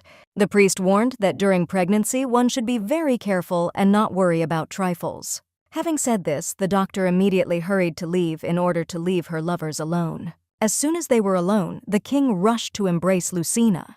Looking into the magical eyes of the miss, Hakan was glad that they would now have a child. He wanted to thank her for this in some way, so he offered her gold and jewelry, or whatever the lady wished. From such an offer, the main character was very embarrassed and thoughtful. After giving out what his wife wanted, the king asked if Lucina needed anything else. But the girl was indignant because she understood that even if she asked, her husband would again bring much more than necessary. After all, she only wanted to eat a little fruit, and a whole mountain was brought to her. Laughing, Hakan said that this was too little to show all his love. Thinking a little, the guy took the grape and asked the girl to turn her head. Embarrassed and blushing, the king asked the girl to open her mouth, holding out a grape. Since the miss now needed to eat well because of this, Lucina only silently obeyed him. They sat nicely and cooed at meals, and the Fuka watched them. After a while, returning to his chambers, the spirit began to cheerfully discuss with his friend, eating peanuts. Laughing at Hakan's behavior, Fuka asked to be very careful now, since now the main character cannot heal. Lucina was worried that her husband might be injured again in battle. In order to calm her down, the spirit explained that it would be possible to ask for healing from the Church of Cameria in Briguni. Hearing such information, the main character came up with an idea. Because of this, with loud words, the lady abruptly got up from her seat, which frightened the spirit. Lucina decided that thanks to the Camerian church, both Hakan and Tayar would be safe.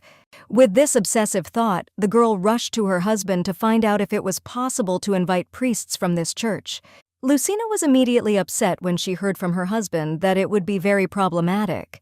Hakan explained that the Holy Father would be opposed to sending his priests to Tayar. After all, they consider the locals to be barbarians and pagans. The main character offered to tell the head priest about her power in order to interest them, and the locals could accept their religion. The upset king explained that for a long time their people outside of Tayar had been considered barbarians and servants. Even if they made the religion of Brian the main one, nothing would change. If the people were initially friendly, then the people of Tayara received support, so he asked the miss to calm down and asked why she was in such a hurry. Lucina explained that Hakan could die from more black arrow wounds. Seeing the tears and terribly worried face of the main character, the man felt awkward and embarrassed. Due to the fact that as a king he had made a promise, as well as seeing his beloved in such a state, Hakan nevertheless agreed. The guy said that he would try to contact the Cameria church but did not promise anything. Delighted, Lucina said that she would write a letter to the Holy Father.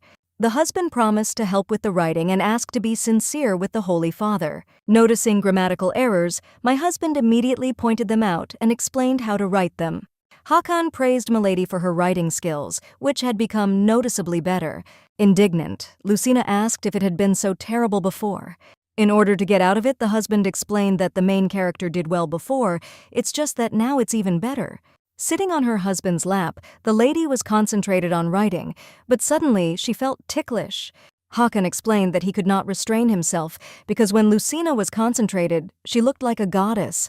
Pestering his beloved, the guy offered to finish writing a letter and spend time alone. Although the main character also wanted to, but pulling herself together, she abruptly refused. After all, I thought that it was necessary to finish writing as soon as possible and send it to the Holy Father.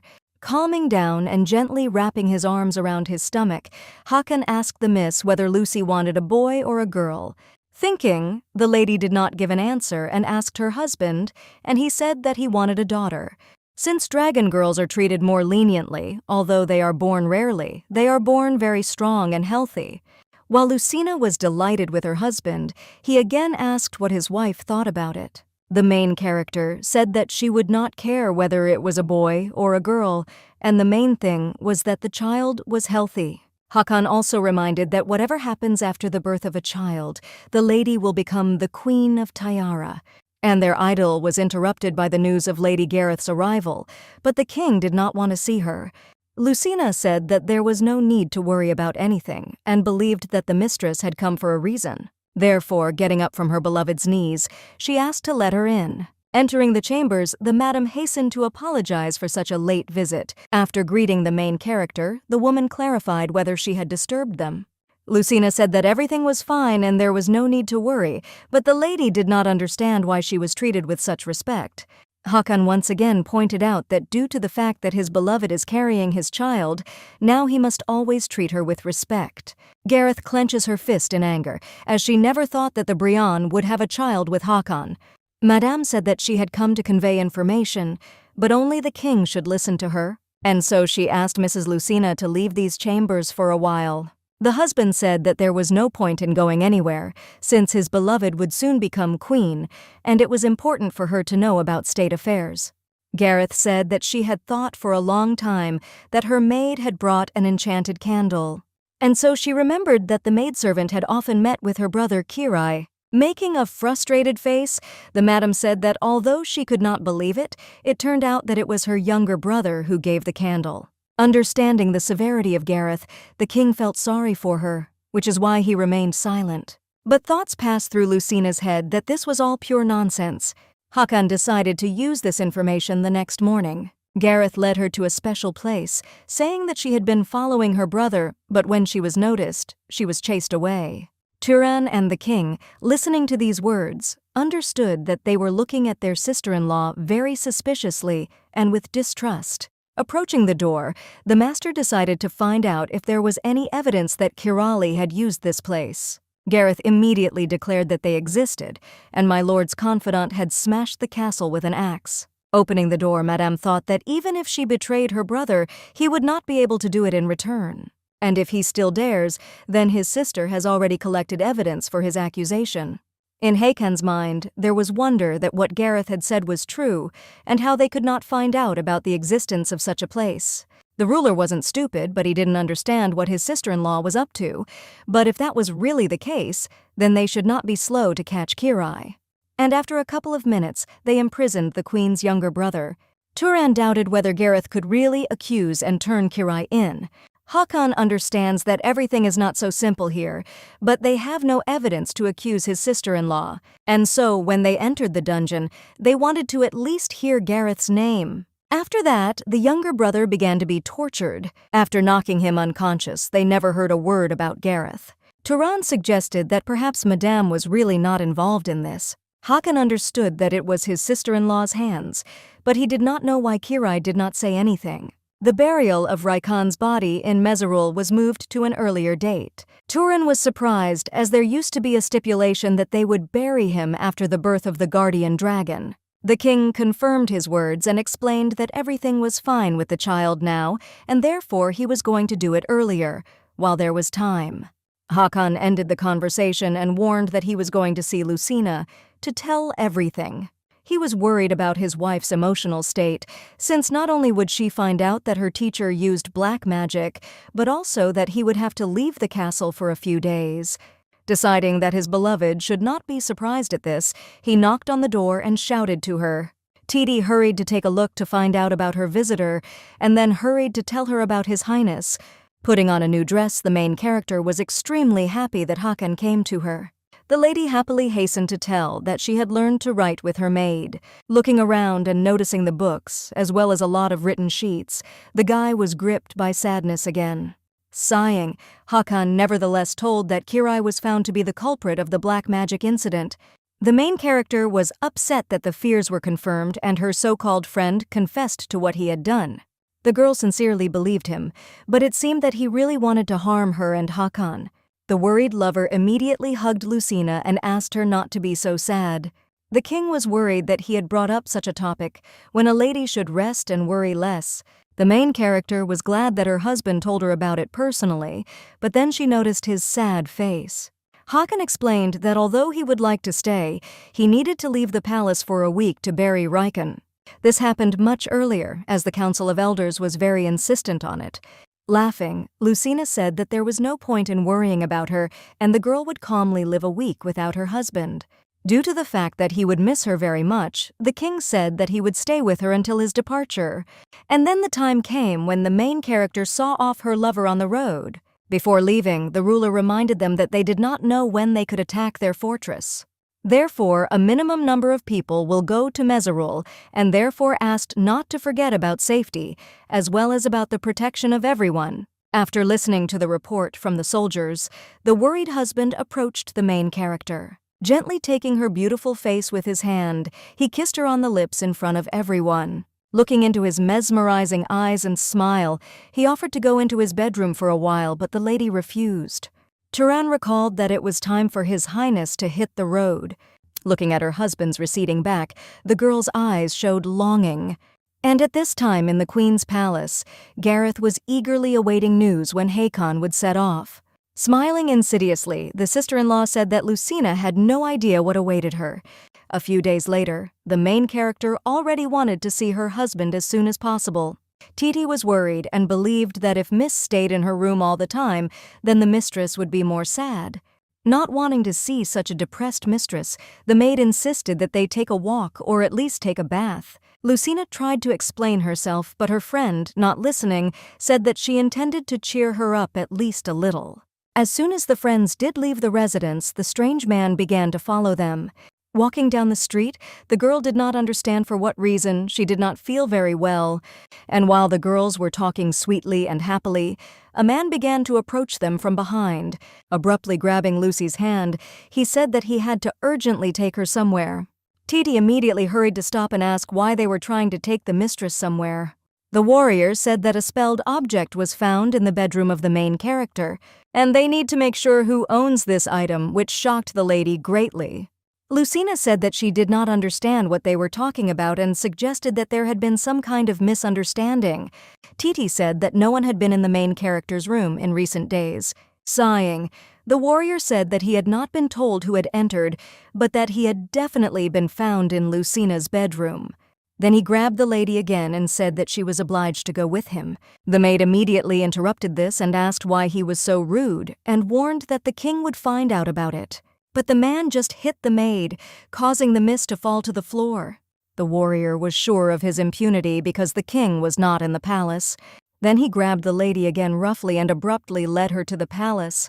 The maid was worried about her mistress and did not know how to help her now. Opening the door to the room, the warrior literally pushed the main character inside. Lady Gareth and her servants were already waiting there, not hiding her smile. Madame stated that one of the maids had discovered a strange object in Lucina's chambers. The sister-in-law asked the servants to bring it, and as it turned out, it was the same ill-fated candle. Miss was very surprised and worried because she recognized the black candle. Gareth said that with the help of this candle, the girl bewitched their king. Lucina said that she saw this object for the first time and had never had it in her bedroom. Madame pretended that she also wanted to believe in the words of the main character, but she could not take her word for it. Approaching her, Gareth announced that she would now serve her sentence in a special palace until His Majesty's return. The wife understood that when her husband returned, all suspicions would be removed from her, but this did not bother her sister-in-law, and only she laughed with a smile. But because of the fear of the unknown and such chaotic events, the girl was seized by a shiver all over her body. At the same time, Hakan had already arrived in Mezarul and the ceremony was prepared. There was absolute silence between them, reflecting the severity of the event. When they reached the right place, they carefully placed the coffin with the former king. When he opened it, Riken lay there, dressed in his jewelry and outwardly unchanged in 10 years. After that, he was transferred to a special pedestal for the ceremony. The king gave the order to leave the things that he had taken with him. It was very difficult for the younger brother, but he still asked Riken to rest in peace. He promised to bring the head of the fighters soon, after which he said that as soon as the saint blessed the former king, they would immediately return. Turan is surprised that they will do everything so quickly, but Hakan explained that he cannot leave Lucina for long. After all, he felt and chewed for what could happen during his absence. At this time, in the new room, the main character was absolutely depressed. The spirit was saddened to see this, for the mist did not even notice him. Although she wanted to get to her, flying near the window, Fuka heard the rustle of bushes. Looking there, the spirit noticed 2 warriors hiding their faces. Fuka was worried about what to do, since she was not yet allowed to reveal herself. To distract them somehow, in the form of a bird, she threw peanuts at one of the warriors. Since they did not have time at all, they decided to finish their work as soon as possible. Fuka was very worried, but did not know how to help her and save her friend. Realizing that she was completely powerless, the spirit decided to quickly bring Hakan to his place. And at that moment, the attackers broke the window, which frightened the main character. They immediately began to get inside so as not to miss a single second. Lucina was shocked and horrified, which is why she could not make a sound at first. Jumping up and trying to move away, she tried to find out who they were. The girl began to scream and call for help, saying that thieves had crept up to her. But there was no one behind the door and the attackers hurried to cover her mouth, while the main character tried to somehow resist and shout. On the other hand, Gareth was glad to call Lucina a stupid fool. The sister-in-law decided to tell Hakan that the miss ran away because she was afraid of punishment. At this time, Fuka, flying over the forest, was in a hurry to find the only one who could save the girl. As she looked around, she finally heard the sound of hooves behind the trees. Looking closer, the spirit noticed that there were kidnappers, and Lucina was tied up with them. The boys were afraid that they might be caught, but the second warrior explained that there was no point in worrying about everything in Mezarul. And at that moment, it suddenly began to rain heavily, which caused the horses to slow down a lot. They were sure that it would end quickly, so they decided to make a halt. Tying the horses, one of them offered to kill the girl right there. But the eldest explained that this should not be done, as the corpse will be found very quickly. Hearing the conversations of the intruders, Lucina fell into horror. But she was more worried about what would happen to Hakan's child. The lady knew at once that she had to run no matter what. Taking advantage of the moment when the kidnappers were distracted, the main character hurried to run away. Because of her tied hands and bare feet, running was very difficult for the girl. Running away, Lucina felt a strong, unexpected pain in the abdomen, because of which, stumbling, she fell and began to actively lose blood. The main character could not believe what was happening and panicked more and more. The kidnappers were glad that they were able to catch up with them and not lose their target. They called her a fool and decided to kill her right there, since the main thing for them is to hide the corpse further. But unexpectedly, 2 knights from Brian appeared around the corner. Though the Tyar warriors were able to obtain blades, they were immediately struck by the swords of their opponents. Lucina was amazed and did not understand what was happening, and also who it was in front of her. Due to feeling unwell, Miss assumed that Hakan was saving her, but it wasn't him. But unfortunately, as it turned out, it was her older hated brother. Only one angry face made the main character tremble. At this time, His Highness had just begun to approach his domain. Then Hakan was called out by the guard at the gate, who asked that he had already returned home. The king said that he was very worried about his wife, and the guard was terrified because he knew what had happened in the palace. But Hakan did not notice the guard's reaction and went to his wife, who looked at the master's back and turned cold with fear. Walking through the corridors of the king's palace, all the maids greeted him, bowing obligingly. But the behavior of the servants did not go unnoticed by Hakan, and he tensed, thinking what had happened. Titi, noticing her master, greeted him, and His Majesty asked if this was Lucina's close servant. The king asked what had happened in the palace, and the girl turned pale and began to explain slowly. Titi said that the former queen suspected Lucina of using black magic and locked her up as punishment. The king was shocked and asked to take him to his beloved as soon as possible. Hakan was unhappy that everyone was convinced of such a lie, but when he opened the doors of his wife's chambers, he was shocked. The window in the room was broken, and the traces of a struggle were visible, and the king uncertainly called to his wife, but the answer was only silence and wind.